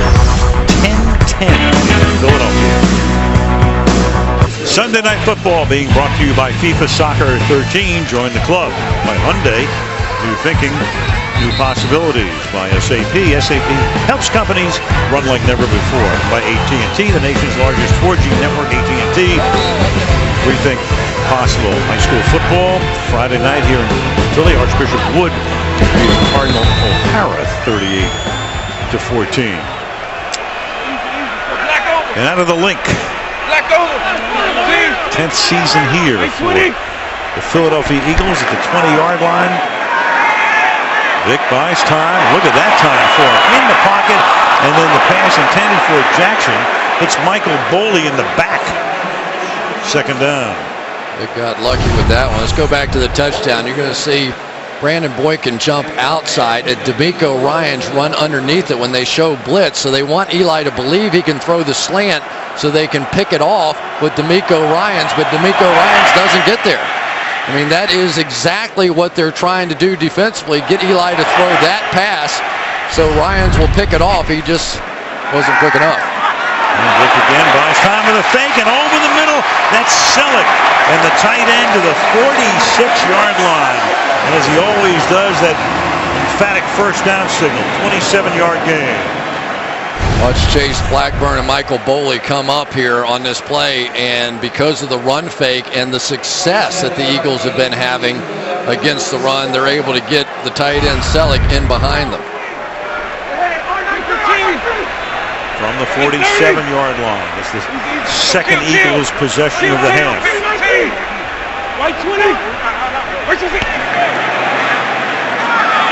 Now McCoy will cut it back.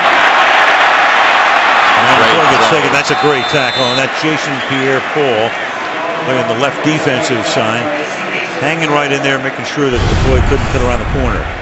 Yeah, over here we've seen some loss contained, but Jason Pierre-Paul, instead of chasing all the way down the line of scrimmage, sits there and waits because he knows LaShawn McCoy, it doesn't matter where he stops, he can end up anywhere, and really just the athleticism, JPP saved that one. 2nd and 9, big story coming into the game. Eagle turnovers in the first 3 games. Tonight, 0. 2nd and 9. And you're chasing Vic. Vic has room. First down, about 10 yards more for Michael Vick around the left side. You know, you're just baiting a hook. Osi Umenyiora has got to know if nobody's blocking him, something's up. Here he comes. Everybody else blocks down. They're basically, this is like an outside draw. Like, come here, Osi, come on. Come on. I got a tweet for you. Bring it on in here, and then I'm gone. I mean, it's Mike Vick. You know, and LaShawn McCoy. They're fast. They're going to get around you. 4 rushes for Vick tonight for 37 yards. From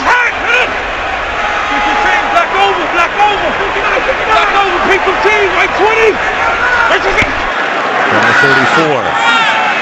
Here's McCoy. Going nowhere. That's Stevie Brown in place of the injured Kenny Phillips, stopping him for no gain. I like Stevie Brown a little bit, especially playing the run. He has a tendency to not sit back on these run plays. He gets up there and fills that gap and fills it on the other side of the line of scrimmage. Harry Fuel, the defensive coordinator, who did a masterful job last year.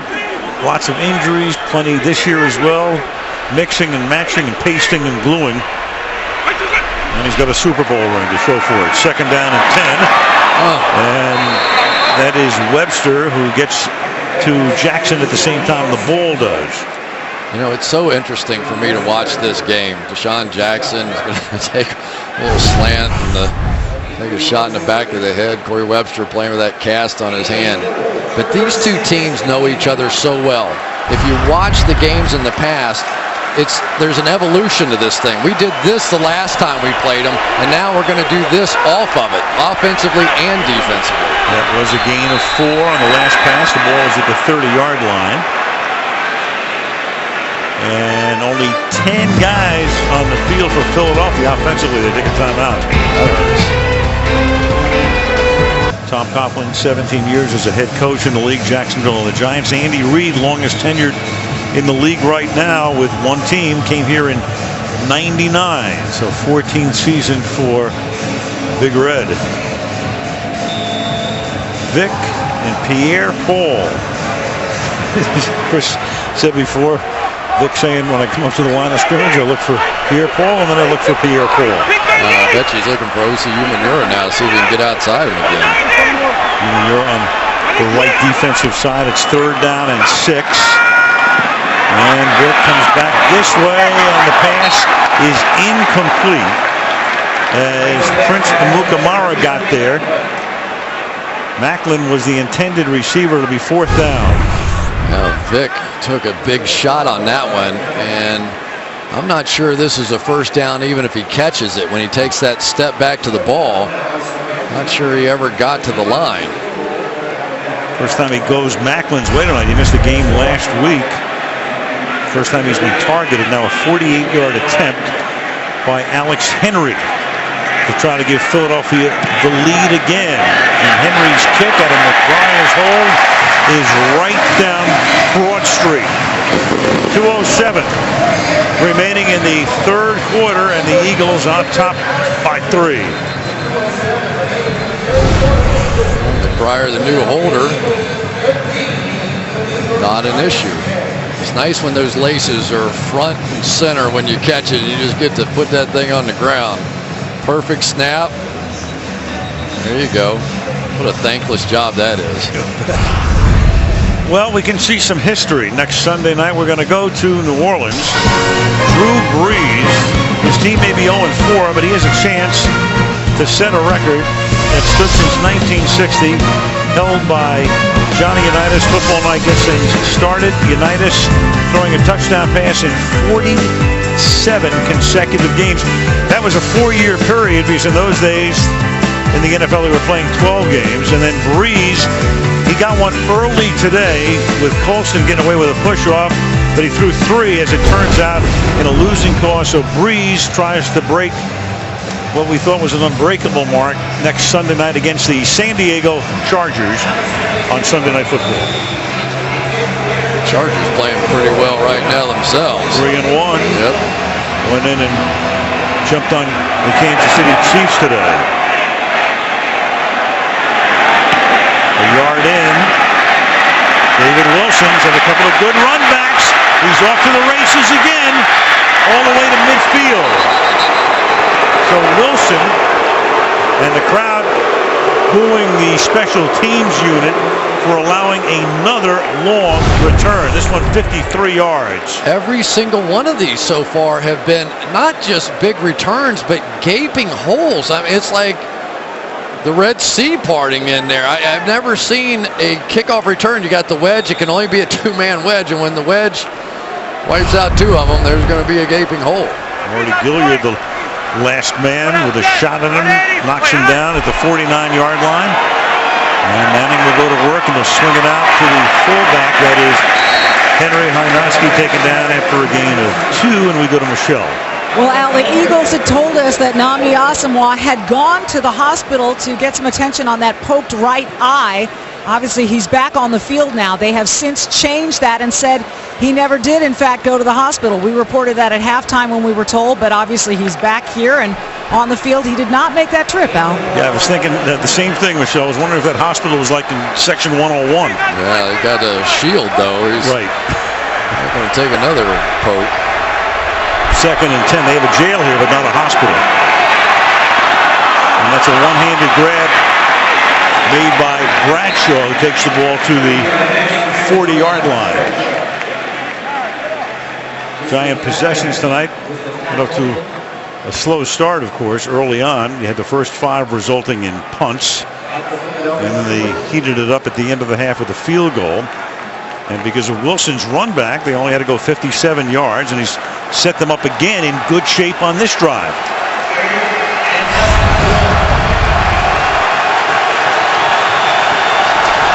"40 seconds to the end of the third. Third and inches. Running back is Andre Brown. Minoski sets up as the fullback in the slot. And Eli is going to take a timeout with the play clock going all the way down. And both teams now have wasted a timeout here. This is a 30-second timeout. I'll say this for Kevin Gilbride. I don't know what he's thinking, but Andre Brown showed that he can get up over the top and dive for touchdowns or first downs. You know, Kevin Gilbride doesn't get a lot of credit for winning championships, but you know, as good as Eli was, somebody was calling those plays as they were going up and down the field in two of the most clutch drives that we've ever seen in Super Bowl history. And you know, Gilbride is okay with playing the game that Tom Coughlin wants to play. I mean, he's not playing this to be one of those 40 points a game guys. He's playing what Tom Coughlin wants. They go back a ways. The Giants third or 4th and 1 rushing. You saw the number is there. Let's see what they do here on third and inches. Bradshaw is now the running back, so they had Brown in before the timeout, supplying him with Bradshaw. And Ahmad will not get it, even though Bruce signals he does. Comes up a little bit short at the 40-yard line with Cullen Jenkins near the bottom of the pile. I'll tell you, this Fletcher Cox is making a difference. I think that was Chris Snee. He kind of drove back into the backfield right there. Watch this guy. They say he is the sleekest looking 300-pound guy you've ever seen, and everybody I talked to in Philadelphia this week said that he has the makings of a star, both as a pass rusher and a run defender. Gave him a spot on the other side of the 40. They're going to bring the chain gang in. They'll wind the clock after the measurement. That should be the final play of the quarter, so at least Coughlin will have all the time he needs to decide what he's going to do right next, because the fourth quarter is going to start with a 4th and inches. I think you go for this one. And as soon as the chain gang gets set, they're going to wind the clock so the Giants could run a play if they so desire, or at least line up. Try to draw the Eagles offside. If nothing else, they can let the clock go all the way down to the end of the quarter. For the moment, you've got Bradshaw in the backfield. There's really no downside if you're not going to run the play. Go hard count. Go hard count here. Try to draw them off. We're going shotgun. Interesting. Will they snap it? And coverage everywhere. Yes, they do, and it's a low snap, and Eli has to go down to get it, and converts to Cruz inside the 20 to the 10-yard line, and that will take us to the end of the third quarter. Well, how about that? 4th and inches. Coughlin goes for it. Big play here. 38 yards. End of 3. Philadelphia 13 and the Giants 10. Sunday Night Football resumes after these messages. And tonight's aerial coverage being brought to you by Geico as we start the fourth quarter in Philadelphia. Al Michaels, Chris Collinsworth, Michelle Tapoya. Sunday Night Football. Cruz and Rogers Cromartie. And a lot of guts shown by the Giants to run that play at that time at the end of the third, setting up a 1st and goal from the 10.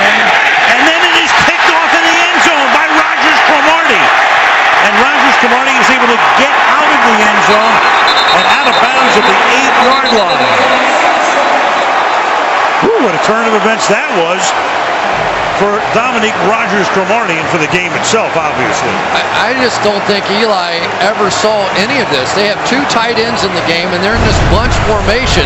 But Dominique Rogers Cromartie's just sitting here. These are tight ends in here. He's just sitting back there waiting, and all of a sudden, Eli threw it right to him. I mean, I have no explanation. Maybe he thought he was coming up on Victor Cruz, but Wow, for a guy that hasn't made a mistake tonight, Eli just made a huge one. Yeah, he had Bennett cutting across the back of the end zone as he goes over that play with him. Never saw him. There's no way he saw him. And so Eli, the master of the fourth quarter comeback, starts the fourth with a pick. And then McCoy will cut it back, swings to the outside, gets bumped out of bounds at the 15. McCoy, sometimes it takes him a while to get started, and the Giants know that all too well. Fourth quarter in 6 career games against them, averaging 9.4 yards per carry. 40, 50, 60, and 66-yard runs for him. And so McCoy, who got it going tonight, now has 16 for 68 yards, a 34-yard scamper, the big one. And that is caught. That's Jason Avant over the middle. And Jason Avant out to the 38-yard line, where he's tackled by Will Hill.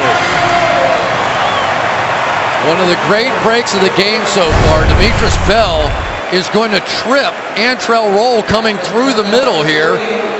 Not intentional, but he was going to hit Vic before he could throw that football and just happened to trip up Antrell Roll. Saved it. From the 38-yard line. Inside handoff, they give the ball to Veely.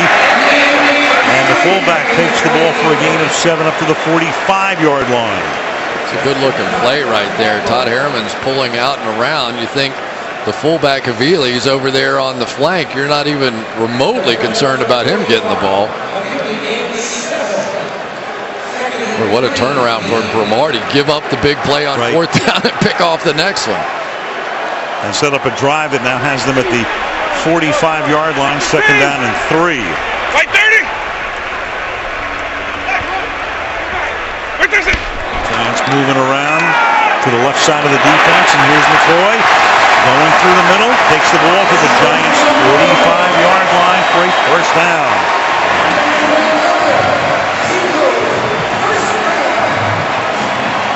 Like the Giants were unsettled in there, moving around. Big Marvin Austin right here, and the double team just took him straight back. McCoy has been gouging them on the outside as they've lost contain, and now they're taking it right at the interior of the Giants.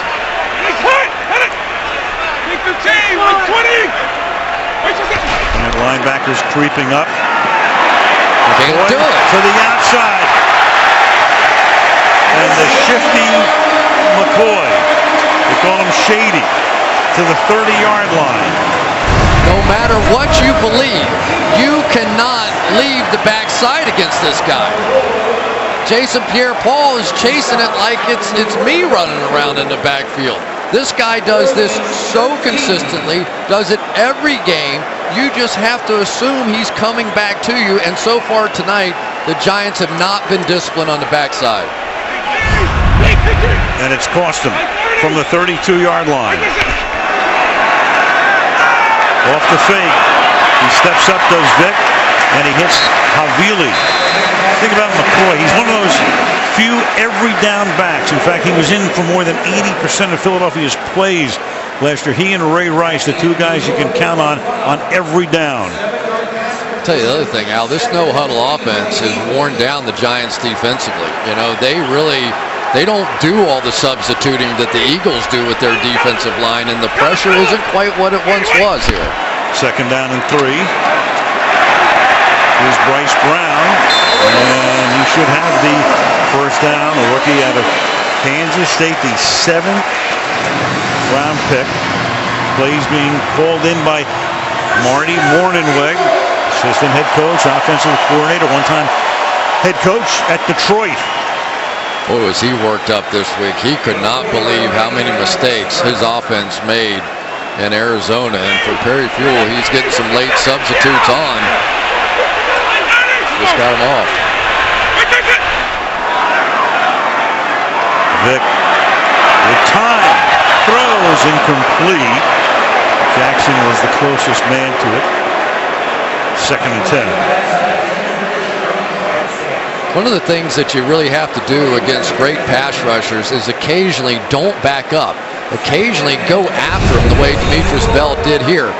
See how he's going to jump off the ball early, but he's not going to take those big kick steps. So he's just going to try and surprise OCU Manura before he gets out of the stands.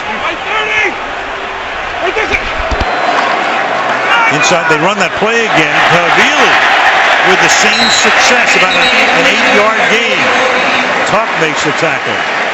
Worked the first time, works the second time.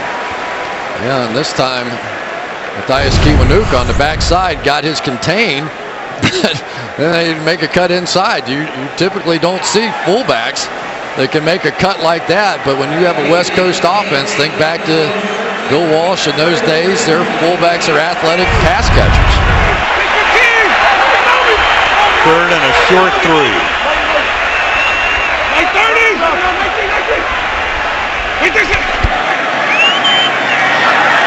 Vic pressured, steps away, and gets taken to the ground by Chase Blackburn at the 17-yard line. So that's going to set up a field goal to Tampa, and that's the first sack of the game for either team tonight. Yeah, great coverage on the outside. Prince Amukamara playing on that bad ankle has had a nice game so far tonight. Stevie Brown on Selleck, solid job there. And then Webster on Jackson. Forced Vic to scramble, and that was big. Henry, 35-yard attempt, trying to make it 3 for 3. And he does. 9:25 left in regulation. The Eagle lead is 6. Sunday Night Football being brought to you by Here Comes the Boom in theaters October the 12th. By BMW, we only make one thing, the ultimate driving machine. By Corona Extra, who invites you to find your beach. And by Share Everything, only from Verizon. Man, does time go by. This stadium, we were here for the opener in 03, so it's the 10th season already for Lincoln Financial Field. Taking the place of the old vet for that Franklin Field here in Philadelphia. And what about David Wilson? Might onside it here. Now let's see what the coverage is here, because Wilson is going to bring it back from 5 yards in. And this time there's a big Bronx cheer in Philadelphia because the coverage unit does its job. Eli goes to work from the 17 in the fourth quarter. This week, Jay Leno, Brian Cranston, Ben Affleck, Carol Burnett, and Christina Applegate guesting on The Tonight Show with Jay Leno right here on NBC. It's like Jay Leno driving down the highway. Man loves his cars, doesn't he? He does. Giants begin from their own 17-yard line. On a draw with Bradshaw swinging to the outside. It's a nice ankle tackle up at the 20 by Asamoah. Now Eli, in the fourth quarter last year, 15 TD passes, 6 game-winning drives, including that spectacular one on that Sunday night in Dallas. This year, 3 TDs, no picks. And they were down by more than 10 in the fourth quarter in the week 2 against the Buccaneers. And he had that spectacular second half and threw for over 500 yards. So the master of the comeback will have to do it again. It's 2nd down and 7. Got it. Oh, lots of time. And then reaching out and making the catch is Barton into Eagle territory and tackled at the 49-yard line. Great timing, floated it in there, gain of 31. Kurt Coleman, I told you, he jumps, play action passes. Watch this, play fake, he comes up, rams his Barton right over the top. You have to know some situations. You're inside of 9 minutes, and you give him a freebie. Ran by Asamoah as well. The ball is at the 49-yard line. Bringing Hynoski in as the fullback. Fronting Bradshaw. Again, play fake. Again over the middle, wide open. Taking it is Hickson. Hickson inside the 20, breaking tackles, and Hickson thrust out of bounds, setting up a first down and goal. Got away from Nate Allen at the end. So play fake again. Burning him is Eli, 41 yards. Watch this move. Nnamdi Asomugha obviously thought he was getting some help, and I think that was Nate Allen that was going up for the play fake this time. Coming up, go right behind him. Both safeties coming too soon to play the run, which is a 6-point lead. I don't know. You tell me why. Giants with 2 receivers now in triple figures. Hickson and Cruz to 100 yards. On the draw, Bradshaw. Ahmad to the 6. You know, we're talking about those comebacks. Eli last year, so magnificent, taking them from behind. On the other side of the coin, that was the bane of Philadelphia's existence last year. They blew 5 fourth-quarter leads.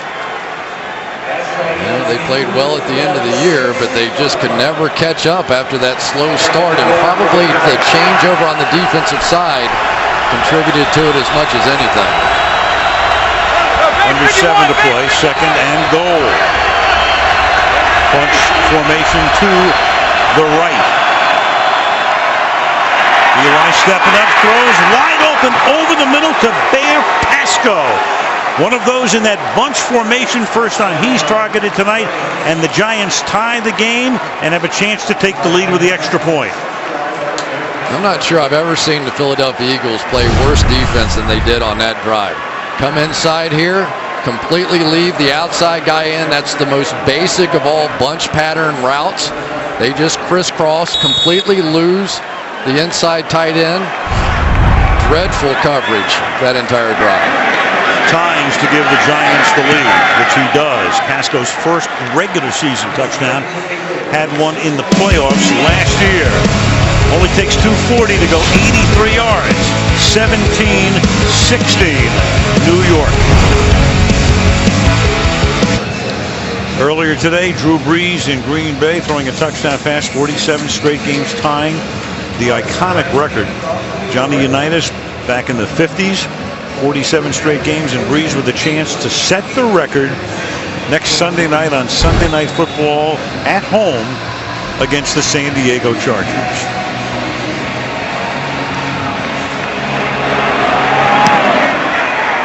Tynes sending it down to Boykin, a rookie out of Georgia. Will get stopped at the 17-yard line.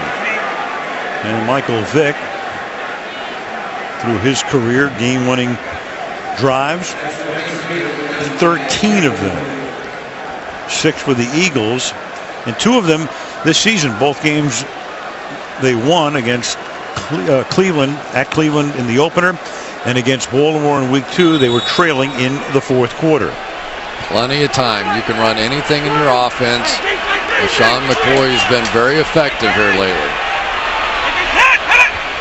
Boys rushed for 91 yards after being stymied in the first half.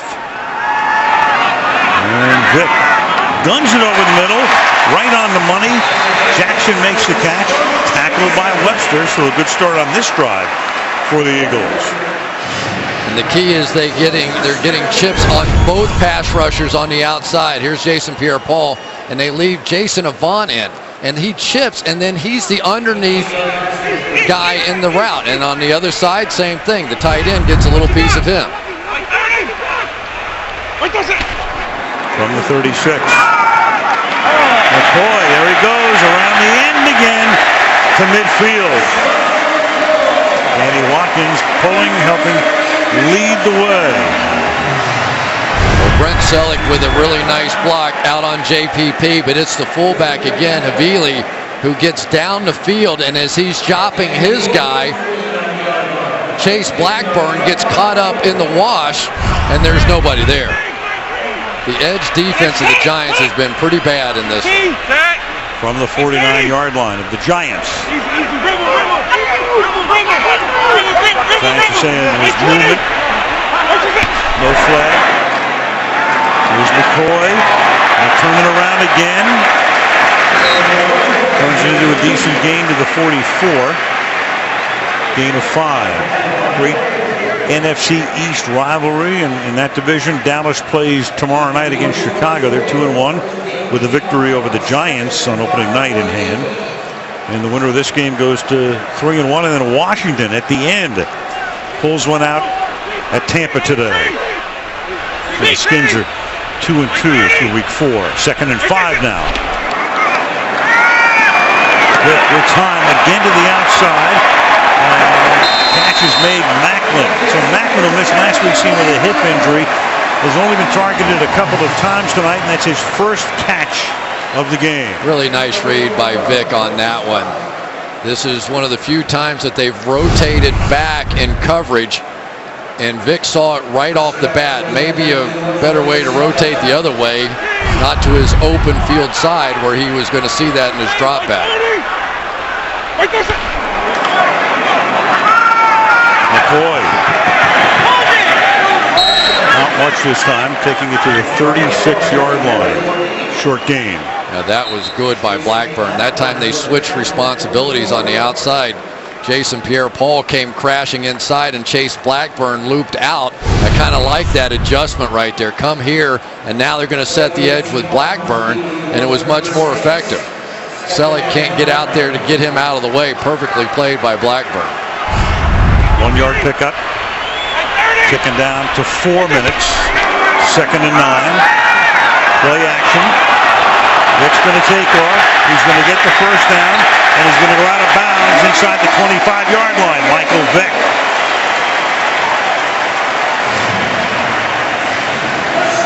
Todd Hermans has not had the easiest of games, but this was a big play here.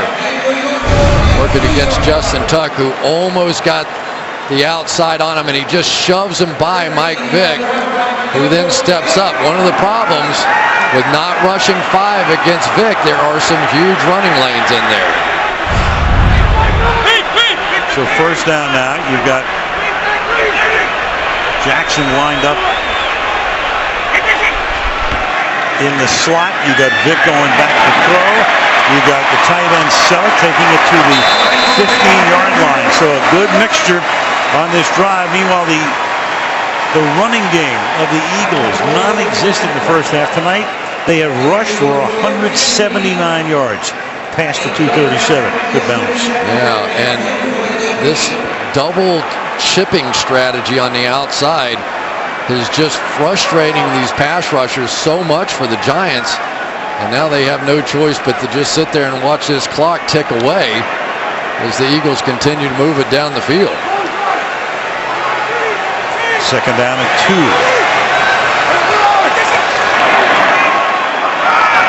McCoy.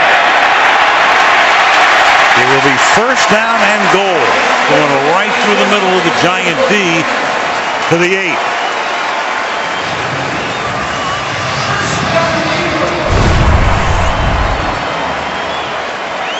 As you come off the backside, you can see how hard Evan Mathis, Demetrius Bell work on the backside of these runs because they know McCoy is going to come back. And now we're kind of getting down to that moment in the game where it actually might benefit the Giants if they scored a touchdown to at least give Eli some time. First down and goal at the 8. Each team has used a timeout. So each has 2 plus the 2-minute warning. Here goes McCoy. McCoy around the corner, but he gets taken down by Prince Amara. And the Eagles will not have to run. There's Amara, who had an ankle sprain in preseason. Just a couple of games, and he's going to go limping off. And the Eagles are going to let the clock go down to the 2-minute warning. So, perhaps a dramatic finish ahead. We're headed that way. 2 minutes to go with the Giants on top 17-16 and the Eagles driving.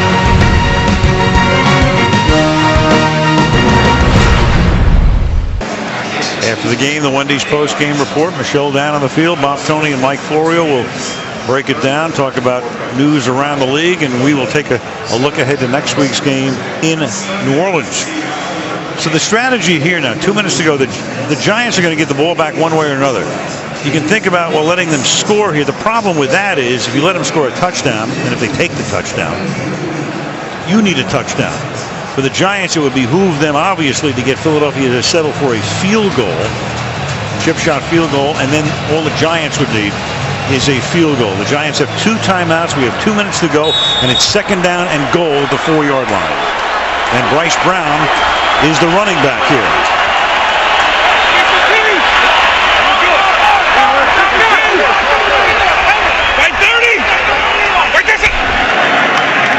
And they give it to him. And Brown's going to get taken down just inside the 3. And the Giants now will take a timeout. So it'll be 3rd down and goal with 1:54 left. The wheels are spinning right now. If you're Andy Reid, what do? Do you call a pass play? The problem with a pass play is if it's incomplete, you get your field goal, but you leave Coughlin with a timeout. If you run a running play and you don't get it, you make Tom use his last timeout, assuming he chooses to use it at this point. So he would have no timeouts. And of course, for the Giants, the big thing right now is to limit them to a field goal, so they would only need a field goal. So what does Reid do right here? I'm running Michael Vick, period. Whether it's outside, inside, draw, that's what I would do. I'm going to make them burn that timeout. McCoy and Havili are split backs in this set. 3rd and goal. They're going to roll Vick out. Vick looking, and Vick's going to go down at the 9-yard line, and now the Giants can take their final timeout, which they do.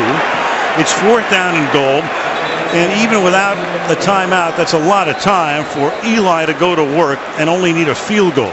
Yeah, I thought they were going to go more shotgun and do some kind of a draw. They put him in behind the center, actually get him out there, and Mike was sort of limping as he came off the field. Don't know exactly what happened to him, but there was just one-on-one on the outside, but there was no way Michael Vick was throwing that ball. That was a run all the way.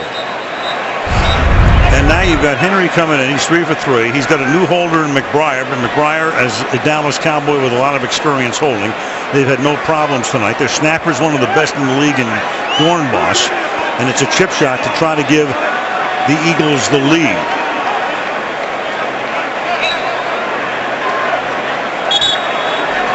This will be about a 26-yarder.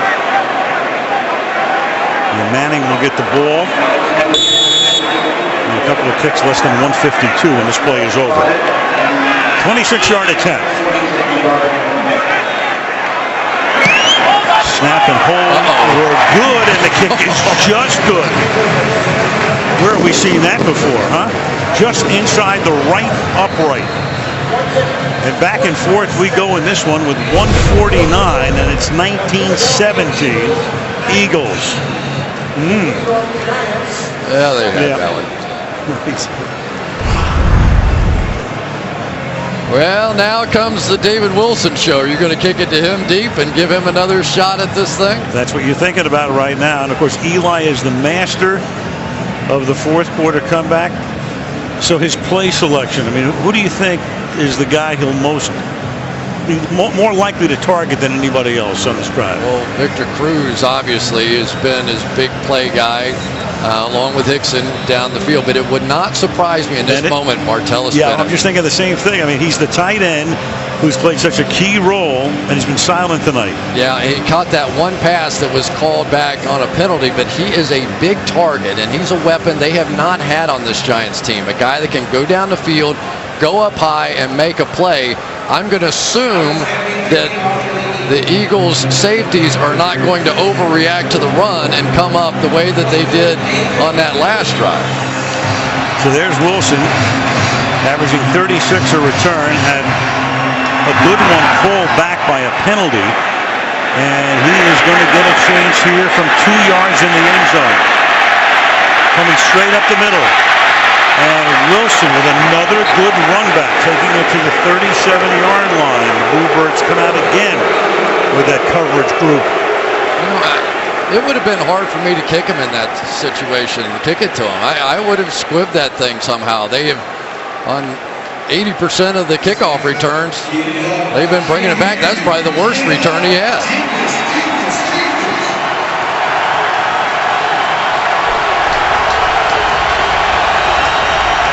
1:43, ton of time, ball at the 35, trying to get into field goal range at worst. And Manning will throw it, falling down, incomplete. Victor Cruz, as he turns around about 10 yards downfield, goes to the turf, second down. Very lucky this ball's not intercepted. So many times when the receiver slips and falls, it lands right in the lap of the defender. Brandon Boykin giving a lot of room on the outside as they ship on Trent Cole on the other side. They're staying with those two deep safeties, so you think they're going to stay this side to Victor Cruz's side. Bennett will have a shot too. Cruz, slot right, Hickson, wide right. Barton to the left.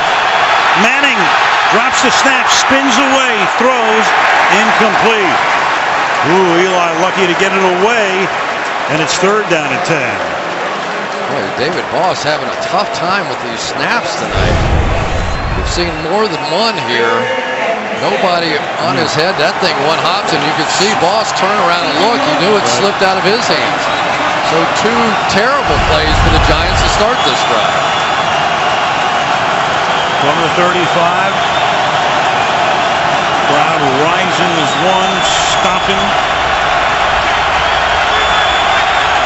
Minute and a half. Barton comes to the inside. Manning throws, caught, but it's going to be a little short of the first. That's Cruz, and it's fourth down in the ball game right here for the Giants. Fourth down. Coughlin saying, "Come on." No time to think about it. I think if I'm Eli, I might jump up there and quarterback sneak this thing. Fourth and one. Gonna have one-on-one with Cruz and Boykin again. Manning throwing deep, and flags are thrown, two of them, because Rogers Cromartie was holding on to Barton. Pretty clear. Cromartie was saying he grabbed my face mask first. Pass interference. Defense number 23. Carolina just spotted a foul and a first down. Let's see here. I'm not so sure he didn't. Clearly the interference was there, but I think that Cromartie was right too. I think he grabbed his face mask on the release. So the ball at the 35. They're already within long field goal range. Tynes' career long is 53, which he's done twice. First down to the 35 with 63 seconds. And Manning will throw, and that's underthrown and incomplete. Intended for Cruz. Second down. And there is Tynes. Hasn't missed one this season. Clutch.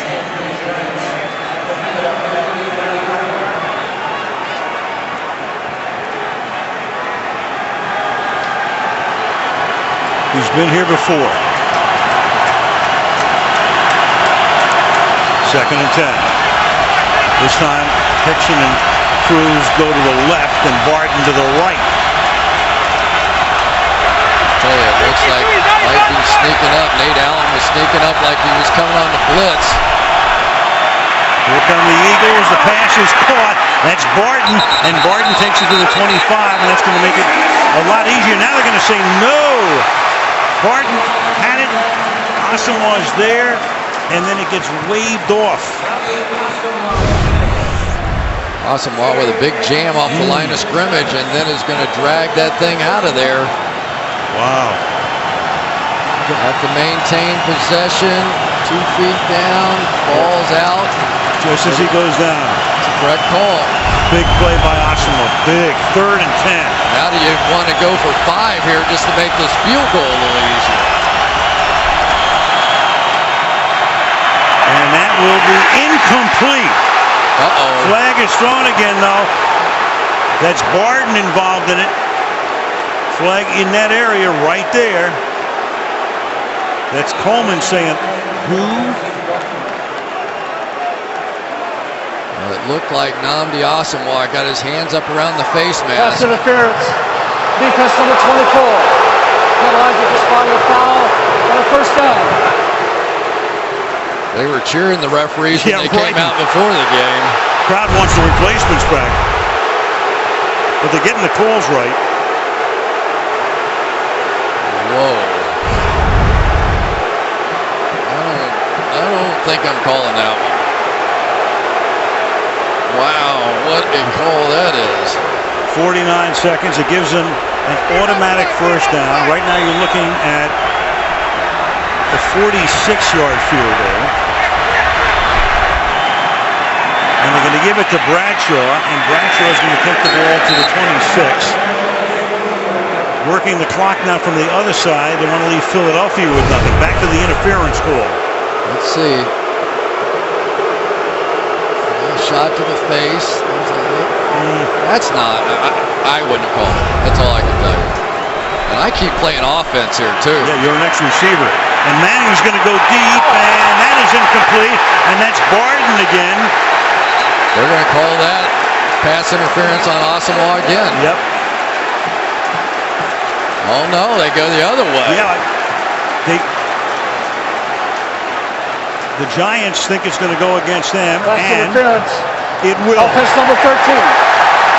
10-yard penalty. Keep second down. So back and forth with the flags. Well, Asamoah is going to get in position and watch him sort of check him out of bounds. He's going to just get in front. To me, that's, and then Barden is going to grab him over the top. Wow. Tough calls on both sides. That makes it about a 54-yard field goal attempt if they don't gain another yard. No timeout, 2nd and 19. Eli sprinting away. Eli throwing into double coverage. Incomplete for Hickson. So now it's 3rd down. You've got a tough situation now because you if can't you throw in the get middle tackled. of the field. And they're going to bring Tynes out right now because the issue is if you don't get out of bounds and you complete it in the middle of the field, it's going to be 4th down if you don't get the first down, and you can't spike it. You know, that was one you really needed to take a look at where you were on the field. 5 yards was pretty valuable in that moment. Very. 54-yard attempt with 15 seconds. Weatherford to hold it. And Tynes' kick. There's no good, but timeout was called. Timeout had been called. And how often do we see this? Timeout. Philadelphia. So the crowd is ecstatic, and now they're going to realize there was a timeout called. Let's take a look. Andy Reid. Wow, that was either right on the money or a little tardy even with the timeout. Yep. I hate that rule. I really do. You know, now they're going to go back to 15 seconds. Now, will they think about this strategy? Would you consider it all trying to throw one to the out? Of course, the Eagles will be sitting all over any out-breaking routes here. Right. Who's going to throw it? Weatherford? You got to get to the 18 for a first down. Biasi to snap it. So Tynes gets another shot after he was wide left.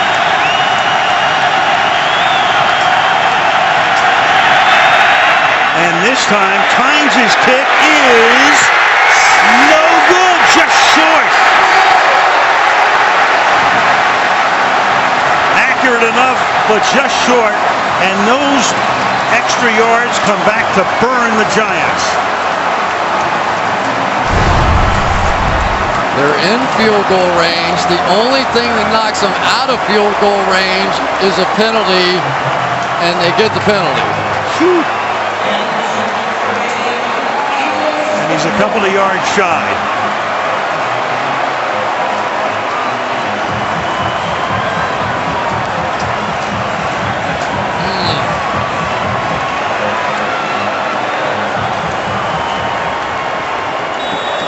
And the Eagles are going to go to 3-1, and the 3 victories by a composite 4 points. That pass interference call is going to be discussed for a while. Oh yeah. Well, you had the questionable one defensively, then the offensive one. Out of field goal range they go. The Eagles continue to have the Giants number. That's 8 out of 9 counting a playoff game. And here's the pass interference called again on Barton.